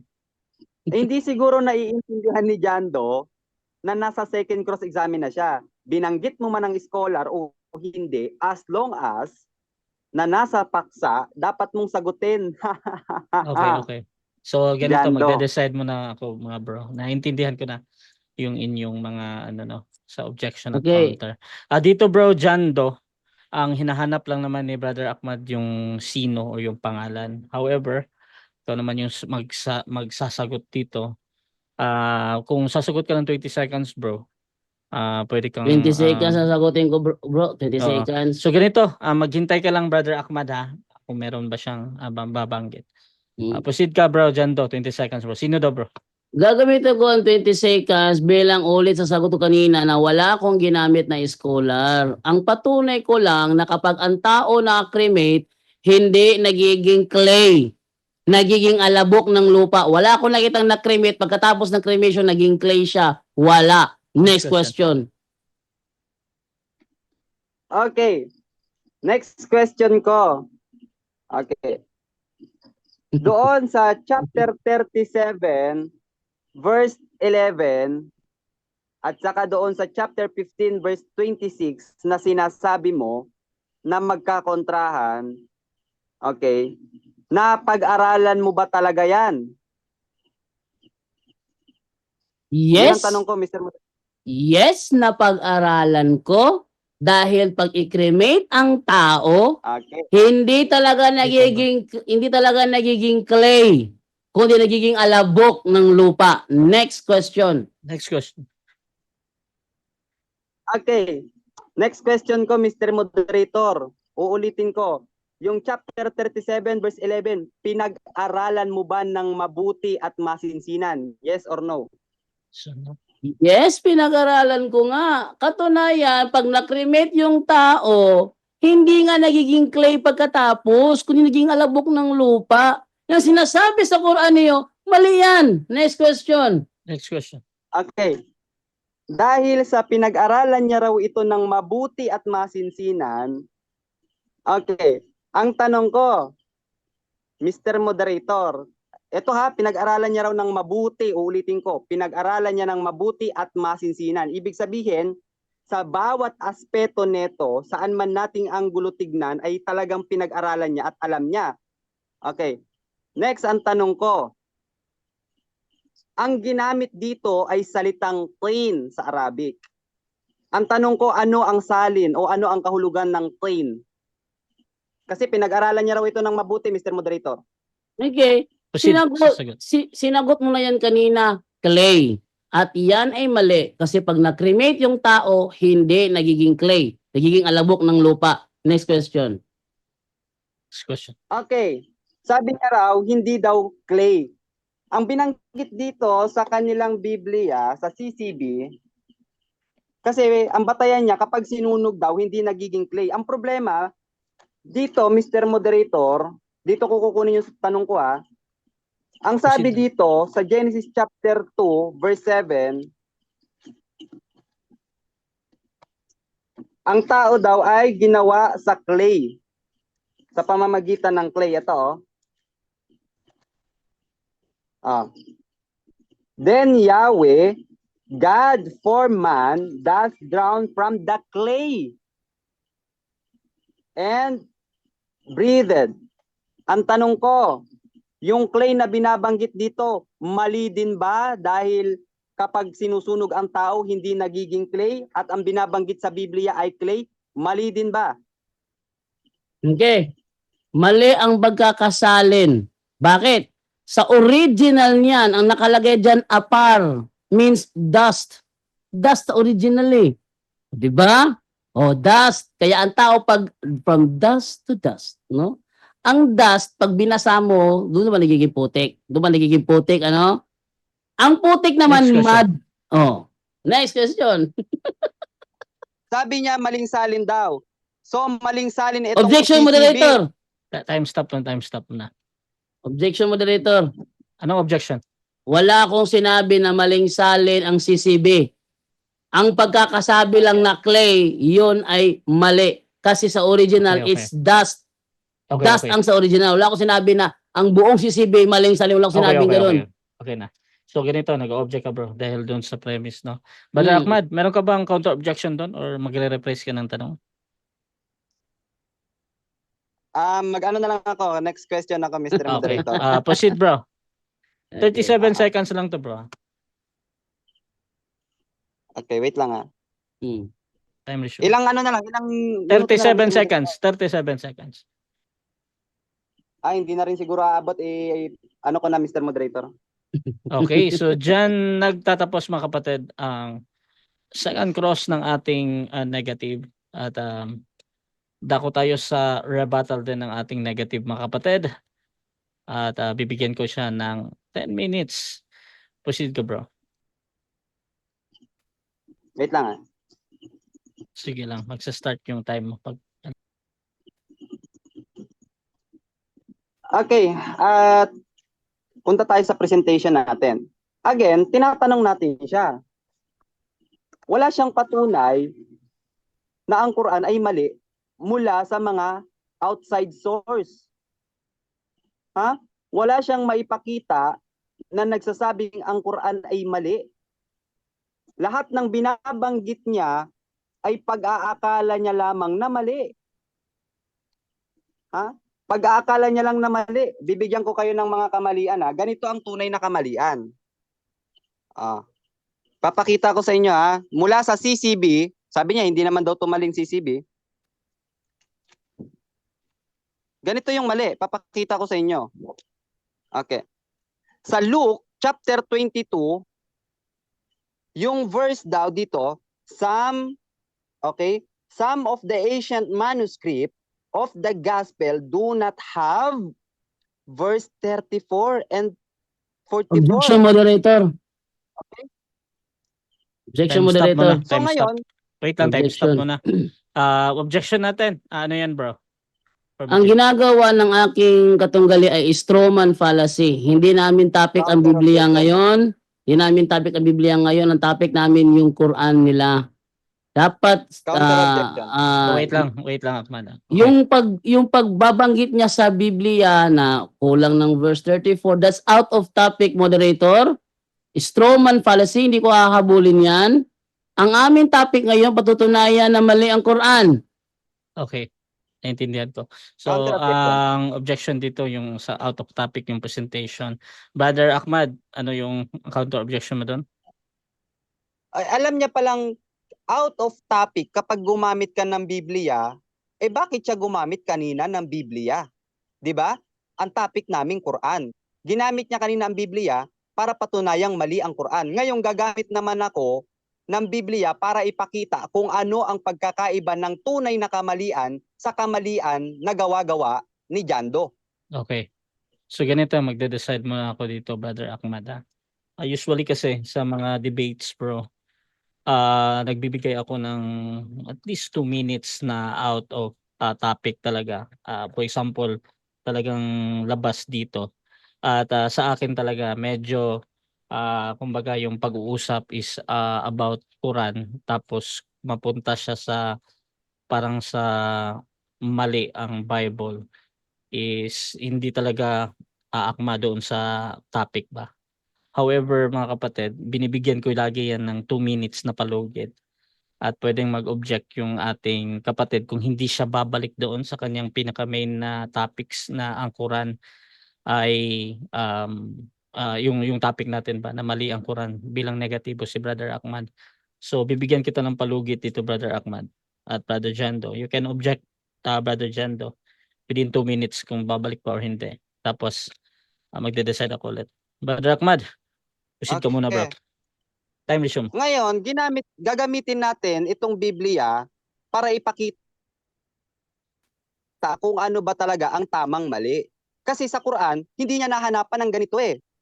Pinapatunayan niyang ang Quran ay mali, hindi batay sa mga ganitong pamamaraan. Hindi batay sa scholar, hindi batay sa standard reference. Pinamamalian niya ang Quran batay sa kanyang sariling sa pantaha. Ngayon, ipapakita ko sa inyo papaano ba gumamit ng pagpapakita ng talagang kamalian. Bibigyan ko kayo ng example dito sa Luke chapter 22, ang sabi dito, some of the ancient manuscript of the gospel do not have verse 43 and 44. Probably they were taken out because many people were scandalized by this weakness of Christ. Objection, moderator. So, napakalinaw, Time stop na. Mr. Moderator. Time stop na, time stop objection. na. Objection tayo, Brother Jando, ano yan? Pinakinggan ko yung mga binabasa niya, walang kinalaman yun sa mali ang Quran. Gumamit ako ng Biblia kanina para ipakita na mali ang Quran, may kinalaman sa mali ang Quran, yung paggamit kanina, halimbawa, sinasabi sa kanyang, halimbawa lang ito sinasabi sa Okay. kanila na hindi na patay. Yung tinatawag daw na hindi na patay. Pero yung binabasa ko naman napatay. So may ano siya. Kinapatutunayan ko mali ang Quran sa umitan ng Biblia. Samantalang binabasa niya ngayon, walang kinalaman sa topic, moderator. Okay. Counter objection. Counter Mr. objection, Moderator. Brother Negative. Ah. Out of topic Hindi ka niya daw, bro. Yun pwedeng yung objection. gamitin. Hindi niya pwedeng gamitin na panukat ang Biblia para sabihing mali ang Quran. Kasi sabi niya kanina, ginamit niya ang Biblia para patunayang mali ang Quran. Ngayon, ginagamit ko naman ang Biblia para ipakita na hindi mo pwedeng gamitin ang Biblia para gawing mali ang Quran dahil ang Biblia mismo mali. Okay. Naintindihan ko na. So ganito mga kapatid, magde-decide ako mga kapatid. Iba yung decision ko dito kasi nakikita ko yung argument ng ating negative. Sinasabi niya na gumamit yung kabila kanina ng Bible. So therefore mali ang Quran. Tapos ngayon ginagamit ni Brother Ahmad na ang Bible as sabi nga niya ay mali daw. Therefore tutuloy yun sa pagiging negative niya ba. So yan yung reason din. Tsaka nadinig ko din kanina sabi niya na ganito yung dapat na pagmamali. So ito mga kapatid, ipapa-retain ko itong ganitong presentation. Proceed ka lang, Brother Ahmad. Ayun, salamat Mr. Moderator sa iyong pagiging tapat na pagiging moderator. Kasi kanina ginamit niya ang Biblia para sabihing mali ang Quran. Ngayon, ipapakita ko sa inyong mga taong bayan na hindi niya pwedeng gamitin ang Biblia kasi ang tanging naging batayan niya, tinanong ko siya, meron ka bang may papakitang scholar? Wala. Sabi niya nga, hindi naman ako gumagamit ng mga scholar. Ang ginamit niya lang para patunayan na mali ang Quran ay ang Biblia. Ngayon, pakikitaan ko kayo kung bakit hindi natin pwedeng gamiting batayan ang Biblia para sabihing mali ang Quran. Bakit? Kasi ang Biblia mismo mali. Ha? Mali mismo yung Biblia. Ito napakalinaw. Ito sa chapter 8, ipapakita ko sa inyo. Sa chapter 8, verse 1, okay, hanggang 11, sabi dito, is not found in most ancient manuscript of John's Gospel. Oh, mali! Papaano mong gagamiting panukat yung mali para sabihin mong mali ang isang tama? Ha? Ang Quran ay walang kamalian. Napakalinaw ng sinabi ni Allah. John 2, sabi ng Allah, afala yatadabbaruna al-Quran. Hindi mo ba isinasaalang-alang ang Quran? Walau kana min indi ghairillah. Kung hindi ito nanggaling kay Allah, wala jadu fiha ikhtilafan katira. Makakatagpo kayo ng napakaraming kamalian. Hindi po nahanapan ni Jando ng kamalian ang Quran. Bagkus ang ginawa ni Jando para sabihin niyang mali ang Quran ay ang sarili niyang obserbasyon. Tinanong natin siya, may scholar ka? Wala. Napatunayan niya raw kasi pag nakikita niya raw ganito. So, nakabatay siya sa kung ano ang nakikita niya at hindi batay sa standard reference. Wala siyang scholar na naipakita. Ano pa? Ginamit niya ang Biblia para patunayang mali ang Quran. Bakit ka gagamit ng mali para patunayan na mali ang isang bagay? Jando, sa'yo lang ako nakakita ng ruler na sira at gagamitin mong panukat. Sa'yo lang ako nakakita na yung metro na sira, gagamitin mo para sukatin yung haba ng isang bagay. Bakit mo gagamitin ang Biblia? Bakit mo gagamitin ang Biblia para sabihin mali ang Quran? Mismong Biblia nyo, mismong scholar nyo, Jando, nagsasabing ang Biblia ay napakaraming kamalian. Ngayon, bigo po ang ating kapatid Bigo siya na pamalian ang Quran. Ulitin ko tinanong natin siya kanina, Jando, may maipapakita ka bang scholar, meaning to say standard reference mga kapatid, na nagsasabing mali yung mga talatang pinagbabasa mo? Wala. Ipinaliwanag na natin. Yung sa chapter 37 verse 11 at saka yung chapter 15 verse 26, parehas po ang ginamit doon. Parehas po yun, hindi po yung kontrahan. Kaya nga hinahanapan natin siya ng standard reference na nagsasabing ito ay kontrahan. Wala. Tayo, dami nating nabasa Gibain mo to. Huwag mo itong gagamitin ng Biblia para sabihing mali ang Quran. Or else, kailangan mo munang patunayan na tama ang Biblia at pag napatunayan mong tama ang Biblia, saka mo siya gamiting panukat para sabihing mali ang Quran? Ha? Kasi ako kaya kong gamitin ang Quran para patunayang mali ang Biblia. Bakit? Kasi ang Quran walang kamalian eh. Bigo ka nga ngayong gabi eh. Ha? Bigo ka ngayong gabi na patunayan na ang Quran ay may kamalian. Oh. Ilang minuto na lang, Mr. Moderator? 3 minutes, 30 seconds.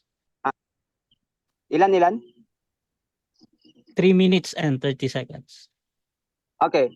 Ngayon, ano pa ba? Wala naman kasi akong hahabulin sa kanyang latag eh.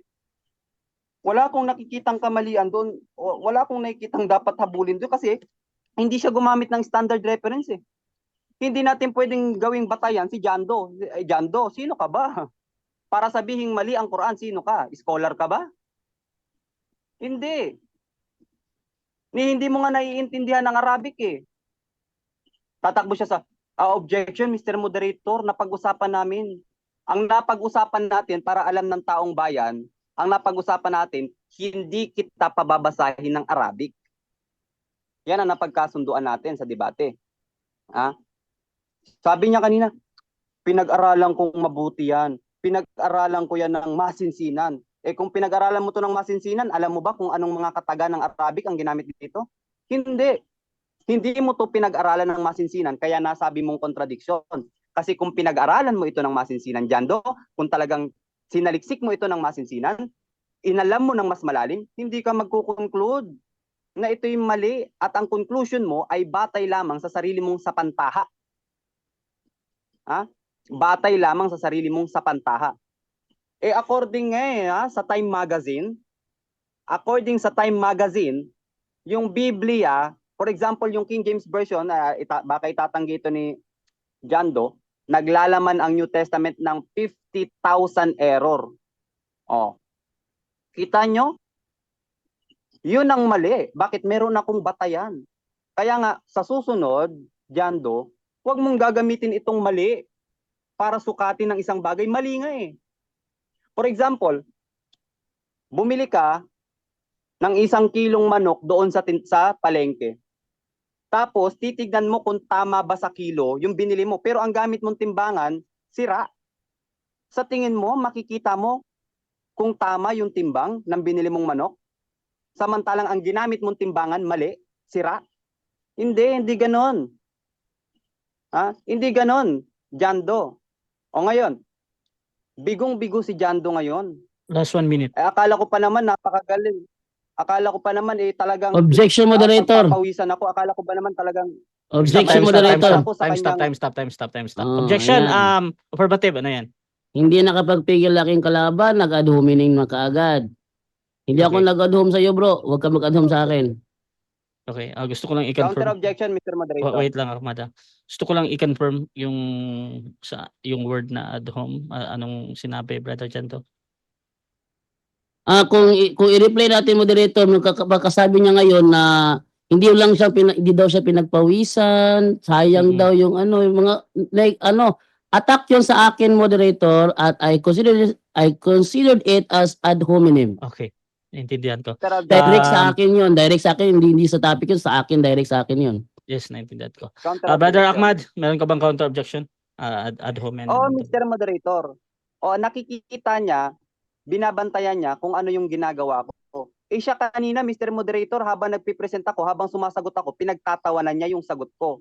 Jando, wag mong gawin sa kapwa mo ang ayaw mong gawin sa'yo. Okay. Dito ka sa moderator, bro, ha? Yan, huwag kayong mag-usap. So, ganito, mga kapatid, ha? Doon sa mga salita, actually, nakikinig din ako. Usually talaga napaka-free ko pa sa mga words, mga kapatid. However, kinukonsider ko lagi, syempre yung mga ka-debate, mga kapatid, na kung nakaka-offend yung sa kabilang panig, I suggest na wag banggitin to be more, kumbaga, peaceful yung debate natin ba, Brother Ahmad. And I hope you consider this, bro. Pero tuloy-tuloy ka pa din, Brother Ahmad. Okay. Na lang, bro, minimize yung mga ganun. Okay, 49 minutes na to, Brother Ahmad. Proceed ka lang, bro. Okay. So inaasahan natin na talagang pinag-aralan ni Brother Jando yung kanyang ipipresent. Kaya lang, ang nangyari, hindi niya naman pinatunayan na mali ang Quran. Kung pinatunayan niya man, sabi ng Biblia. O ngayon, tingnan nyo sa Genesis, sinabi niya kayo na alabok ng lupa. Tingnan nyo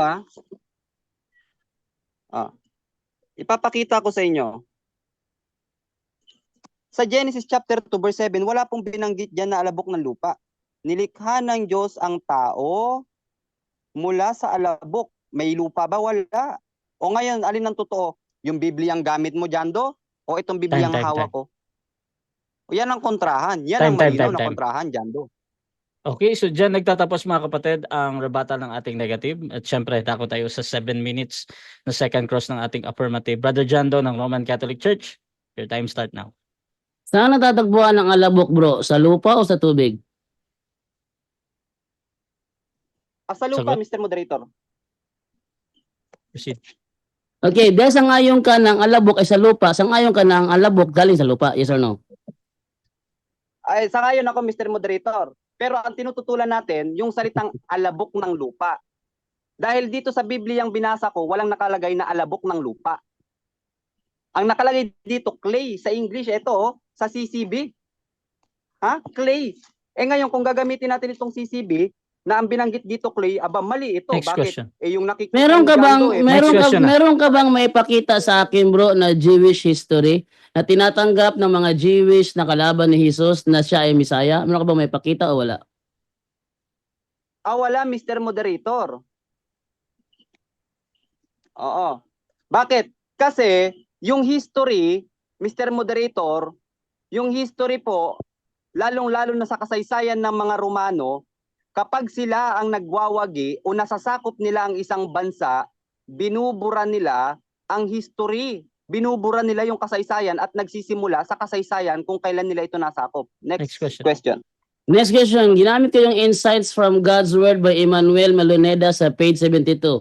When Christ made his appearance as a humble teacher from Nazareth, most of the people were unwilling to accept him as the Messiah. Tama ito o mali? Kung nabasa mo, pero yan ay subjective lang sa'yo. Objection, moderator. Time stop. Objection mo na. Anong objection ng ating affirmative? Categorical ang aking tanong sa kanya. Itong binasa ko dito, when Christ made this appearance as a humble teacher from Nazareth, most of the people were unwilling to accept him as the Messiah. Tama ba ito o mali? Yun ang tanong ko, moderator. Okay, Pakisagot so mo na. ang objection dito, mamimili na tama ba yun or mali. Brother Ahmad, meron ka bang counter objection or mamimili ka na, bro? Tama at mali, Mr. Moderator. Okay, tinatanggap ko yan. Bakit? Proceed. Tama at mali. Bakit? Kasi nakadepende sa nakikinig at sa kanyang nakalap na impormasyon. Dahil hindi naman lahat ng Hudyo naniniwala na si Jesus ay hindi Messiah. Jun Ray, meron pong tinatawag na Messianic Hudyo, Messianic Jew, na naniniwala Next si question. Kristo. Next Ay, anak ng question. Diyos. Ito Next naman. question. Next question. Ito naman. Dito ay galing sa isang rabbi sa Israel. Sabi niya, in his religion class, in the Jewish community, he was told Jesus was a blasphemer. Since being a man, he considered himself as God. That is why we had been condemned to death. We condemned him to death on the cross. Tama ba ito o mali? Tama at mali nga, Mr. Moderator. Yung history, Mr. Moderator, tama at mali. Bakit? Kasi nga, nakadepende yan sa kung saan at kung sino yung nagsulat at kung saan niya kinuha yung kanyang reference. For example, dito sa Pilipinas, ang sabi na yung Pilipinas daw na-discover ni Magellan. Totoo Next bang question. na-discover niya? Hindi. Okay. Bakit? Kasi meron ng Next Next question na. question. Sabi dito, pinapatay ng mga Hudyo si Jesus dahil siya ay nagpapaka-Diyos. Tama to o mali? Tama, Mr. Moderator, na talagang kahit hindi natin niyang gamitin, okay, kahit hindi natin gamitin yung reference niya, gamitin natin ang Quran, okay, pinatay talaga si Propeta Jesus dahil sa kanilang, sa kanilang pagbibintang. Kahit hindi natin niyang gamitin hindi naman natin kailangan yan para patunayan kung bakit siya pinatay. Next question. Next So question. tinatanggap mo na si Jesus talaga ay pinatay? Yes or no? Batay yan sa inyong kasulatan at batay Objection, sa amin, moderator. Time pinagsikapan stop. siyang Objection. patayin. Objection. Time stop na. Kakasagot lang niya ngayon sa Quran. Tinanong ko siya sa Quran eh. Sa Quran tatanong, sabi niya kasi talaga pinapatay. So tanong ko sa pinaamin ba niya talaga pinapatay si Jesus? Yes or no? Okay, yun sa yes Yes, or no Mr. ito. Moderator, Proceed. magkaiba yung salitang pinapatay at napatay. Jando, basic Tagalog. Magkaiba yung salitang pinapatay at pinatay. Napatay. Ha? Magkaiba yon. Oh. Next question. Next question. Next question. Ito sinasabi dito, that is why he had been condemned to death on the cross. Napatay to, hindi napatay. Ay, dyan sa inyong napatay dyan, di ba? Bakit? Kasi nga, ang pinagbatayan nyo yan, okay? Pero sa Quran, ito yung batayan namin. Ang batayan namin, ang Quran. At ito nga yung topic natin eh. Para masabi mong mali ang Quran, patunayan mong mali. Next question. Next question. Okay. Dahil sabi mo dito ay napatay, that is why he had been condemned to death on the cross. Sabi mo sa referensya, hindi Bible to, referensya ito. Sa referensyang sinulat ng mismong Jewish scholar na si Israel Zolli, napatay si Jesus talaga, napatay. Samantalang ang Quran nagsasabi na hindi napatay. Sangayon ka ba na ang history ng Jewish scholar mismo kontra sa sinasabi sa Quran? Yes or no? No, Mr. Moderator. Dahil kung gagamit tayo ng reference na ganyan, meron din naman Mr. Moderator, kagaya ng ginagamit ng mga atheists, na si Jesus hindi talaga nag-exist. So tatanggapin mo rin ba yon na talagang si Jesus hindi siya nag-exist? Next question. Last question. Meron ka bang maipakita sa aking Jewish scholar na nagsabi, hindi napatay si Jesus? Okay, Mr. Moderator, ito yung sagot ko. Wala akong may papakita sa kanya dahil ang pinaniniwalaan namin at sinagot ko na kanina na ang history, okay, basically ang ginagawa kung sino yung nakakasakop ng bansa, binubura nila yung kasaysayan ng lugar na yon. For example na lang, hindi natin maaasahan yung history. For example, dito sa Pilipinas, sabi nila, ang Next question. Pilipinas daw na Next question. sa textbook natin yan. Dito sa Quran 19:27 to 28, sinasabing si Santa Maria ay sister of Aaron. Kapatid daw ni Aaron. Sinong Aaron ang tinutukoy dito? Okay, binanggit dyan ay kapatid, sister of Aaron, di ba? Ngayon, kung sino man yung Aaron na tinutukoy dyan, kung sasabihin mo na yung Aaron na tinutukoy dyan ay ang Aaron na kapatid ni Moses, dapat siya ang magpapatunay niyan. Okay, ngunit walang binanggit sa Quran kung sinong Aaron ang tinutukoy doon. Next question. Meron ka bang Jewish history may pakita na si Santa Maria ay may kapatid na nagangalang Aaron o wala? Wala, Mr. Moderator, kasi nga ang batayan namin yung Quran. Ang fully authority namin ay ang Quran. Kung ano yung nasa Quran, yun ang pinaniniwalaan namin. Kaya nga pinag-uusapan natin ngayon para mapatunayan mo na hindi totoo ang sinasabi sa Quran. Ang sabi ng Allah, afala yatadabbaruna al-Quran, hanapan mo, wala jadu fiha ikhtilafan katsira. Okay, next question. Sinasang-ayon mo ba na wala kang backup na suporta sa sinasabi ng Quran na may kapatid si Maria na nagangalang Aaron? Yes or no? Ulitin ko, Mr. Moderator, yes. Okay? Dahil ang Quran, ito yung fully authority namin dahil nanggaling to sa tagapaglikha. 7 minutes time. Okay, so dyan nagtatapos mga kapatid ang second stage ng ating debate. Siyempre, dako tayo sa 5-minute na final conclusion dito. At shoutout muna sa lahat ng mga manonood mga kapatid. Dito ay mauuna ang negative sa kanyang final conclusion sa pagtutol. Again, sa topic na ang Quran o patutunayan ko na may mali ang Quran bilang negatibo. Brother Ahmad ng Islam, 5 minutes. Your time start now, bro.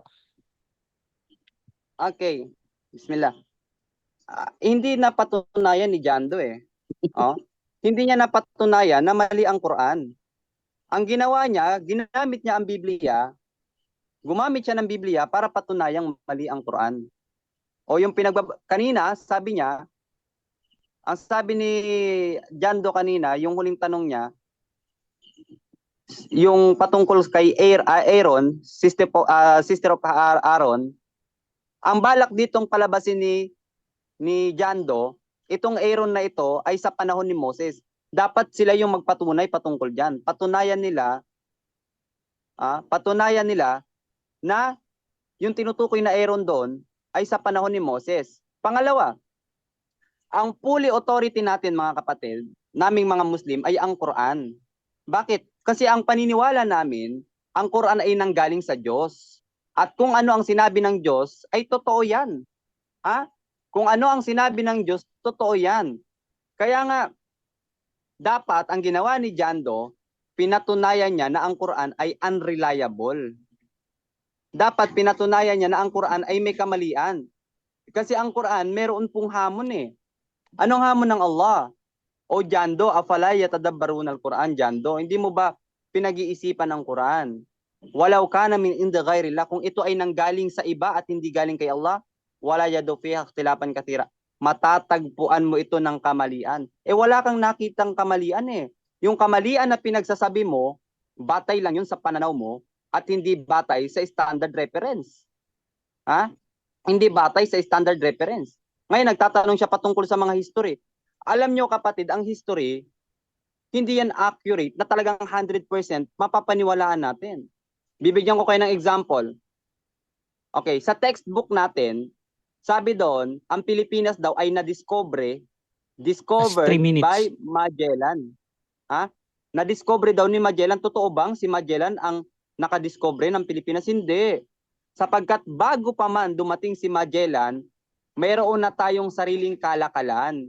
Na-discover na tayo noon pa man, bago pa si Magellan. Kaya mali yung history na ang Pilipinas ay na-discover ni Magellan. Kaya bakit ka gagamit ng mga bagay na kung saan ay maaring hindi mapagkatiwalaan?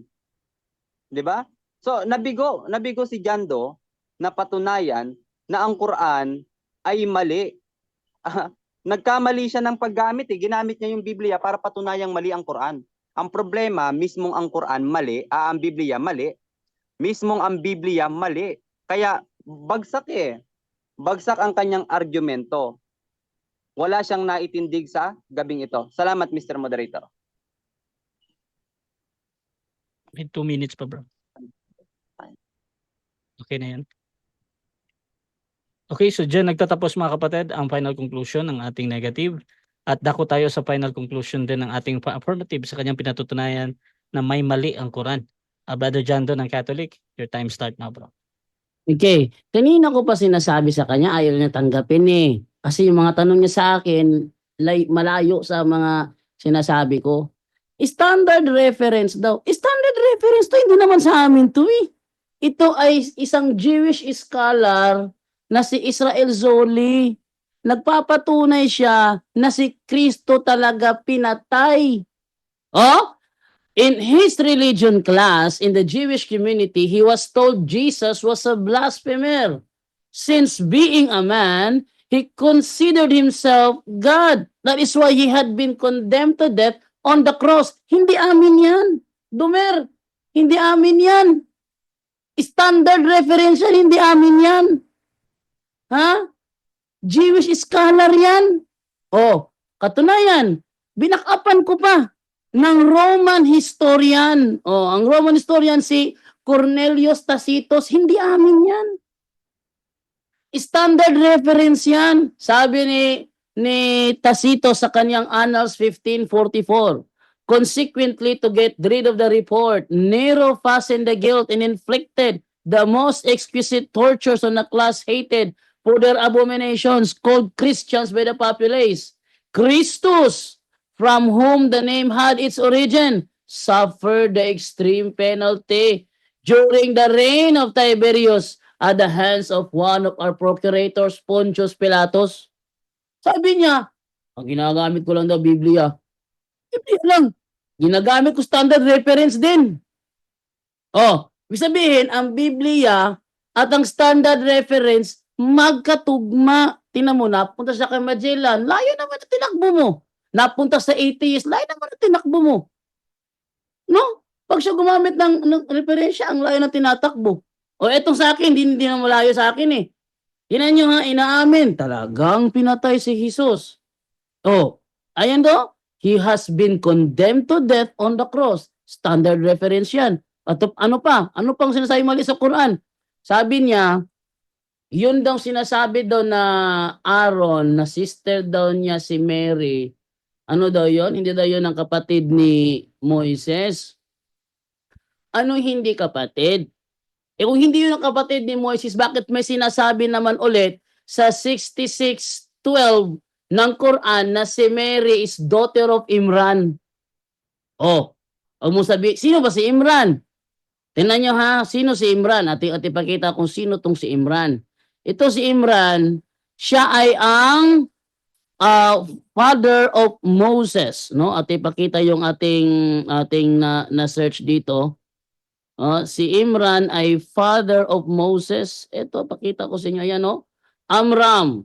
In the Bible, Moses' father, Amram, does not speak. He is mentioned as a second generation Levite, the son of Kohath and father of Moses. Father of Moses. Ninyo? Father of Moses. Ano ba ang Arabic term ng Amram? Di ba Imran? Oh, si Maria daw is the daughter of Imran. Ayon sa 66:12 ng kanilang Quran, and Mary, the daughter of Imran, whose body was chaste, therefore we breathed therein something of her spirit, and she put faith in the words of her Lord in his scriptures, and was of the obedient. Akalain mo, sa isang talata, sister of Aaron. Tapos ang talata, daughter of Imran. Sino ba si Imran? Siya ang tatay ni Aaron, Moises, at Miriam. O, siya ang tatay. Ngayon, ano pa sinasabi sa kanilang Quran? Isa pang sa 3:35-36 ng kanilang Quran. Remember when the wife of Imran said, My Lord, I have vowed unto thee that which is in my Last belly 50 as a seconds. consecrated offering. Oh, when she was delivered, nagkaanak siya ng babae. I have named her Mary. Mali. Mali talaga. Hindi ko lang nilabas lahat, pero mali talaga. Hindi niya kapatid si Aaron, hindi niya tatay si Imran, at hindi siya anak ng asawa ni Imran. Mali talaga. O meron pa yung Haman. Yung Haman, naging ministro ni Paraon. Hindi siya ministro ni Paraon. Si Haman ay ministro ni Haring Asuero. Hindi siya ministro ni Paraon. Dahil malayo ang agwat ng edad nila, no? Ibang panahon si Paraon, ibang panahon si Haring Xerxes. Si Haman ay ministro ni Haring Asuero, hindi siya ministro ni Paraon. Pero sa kanilang Quran, sinasabi sa kanilang Quran yun. Time na? Okay, so yes bro. So dyan nagtatapos mga kapatid ang debate natin between Catholic and Islam sa topic na patutunayan ko na may mali ang Quran. Affirmative natin si Brother Jando, negative naman si Brother Ahmad. So before natin i-end yung ating live, gusto ko muna silang bigyan ng time magpasalamat sa lahat ng manonood natin at makakapanood pa nito sa mga review mga kapatid. Dyan sa mga pasasalamat dyan sa ibang platform din na nandito. Nahin natin si Brother Jando, bro. Salamat ka muna, bro. Okay, salamat po sa inyong panunood. At least ako'y natutuwa na kahit sa ganitong paraan, napatunayan ko po yung aking tema. No? Kahit na ako'y inad hominem ng aking katunggali, is okay lang. At least napatunayan ko ang aking tema. Yun ang kapasalamat, Brother Rasha. Okay, so kay Brother Ahmad din, pasalamat ka, bro. Bro? Okay, ayan, nagpapasalamat tayo sa lahat, lalo na kay Rasha. At matagal na kami magkakilala na ito ni Rasha, no? I think matagal na talaga. Salamat sa pagiging isang patas na moderator. At sa ganitong pamamaraan ay napatunayan natin na walang kamalian ang Quran. Bagamat si Jando ay nag-a-adhom pasimple sa pamamagitan ng patawa-tawa habang sumasagot tayo, magkaganon pa man nagpapasalamat tayo sa kanya sapagkat nailahad natin ang ating gustong sabihin na ang Quran ay walang kamalian at hindi niya pwedeng gamiting batayan ang Biblia dahil tadtad ng kamalian. Yun lamang, Mr. Moderator. Okay. Mga kapatid, Rasha TV gusto din mo pasalamat sa lahat ng sumusuporta at lahat na naniniwala mga kapatid. Kung gusto niyo sumali sa ganitong gawain, pwede kayo mag-PM sa akin or maghamon man sa dalawang nandito. Brother Jando, punto por punto, syempre lagi yan. At si Brother Akpad din, kakilala natin yan. Pwede niyo akong gamitin as mediator kung gusto niyong hamunin ang dalawang ito mga kapatid. At gusto ko na yung i-promote yung aking YouTube channel, Rasha TV mga kapatid. Naka-live tayo lagi dyan. Dito din sa ating Facebook, Rasha Vista mga kapatid. You can follow me. At sa aking group din, Rasha TV mga kapatid. Doon pwede kayong maghanap ng mga kadebate doon. Or mag-PM kayo sa akin mga kapatid. And I can endorse someone na pwede kayong makadebate. At yun, this is Admin Rasha ng Rasha TV. Nagpapasalamat din sa punto por punto. Lagi-lagi yan. At I'm out.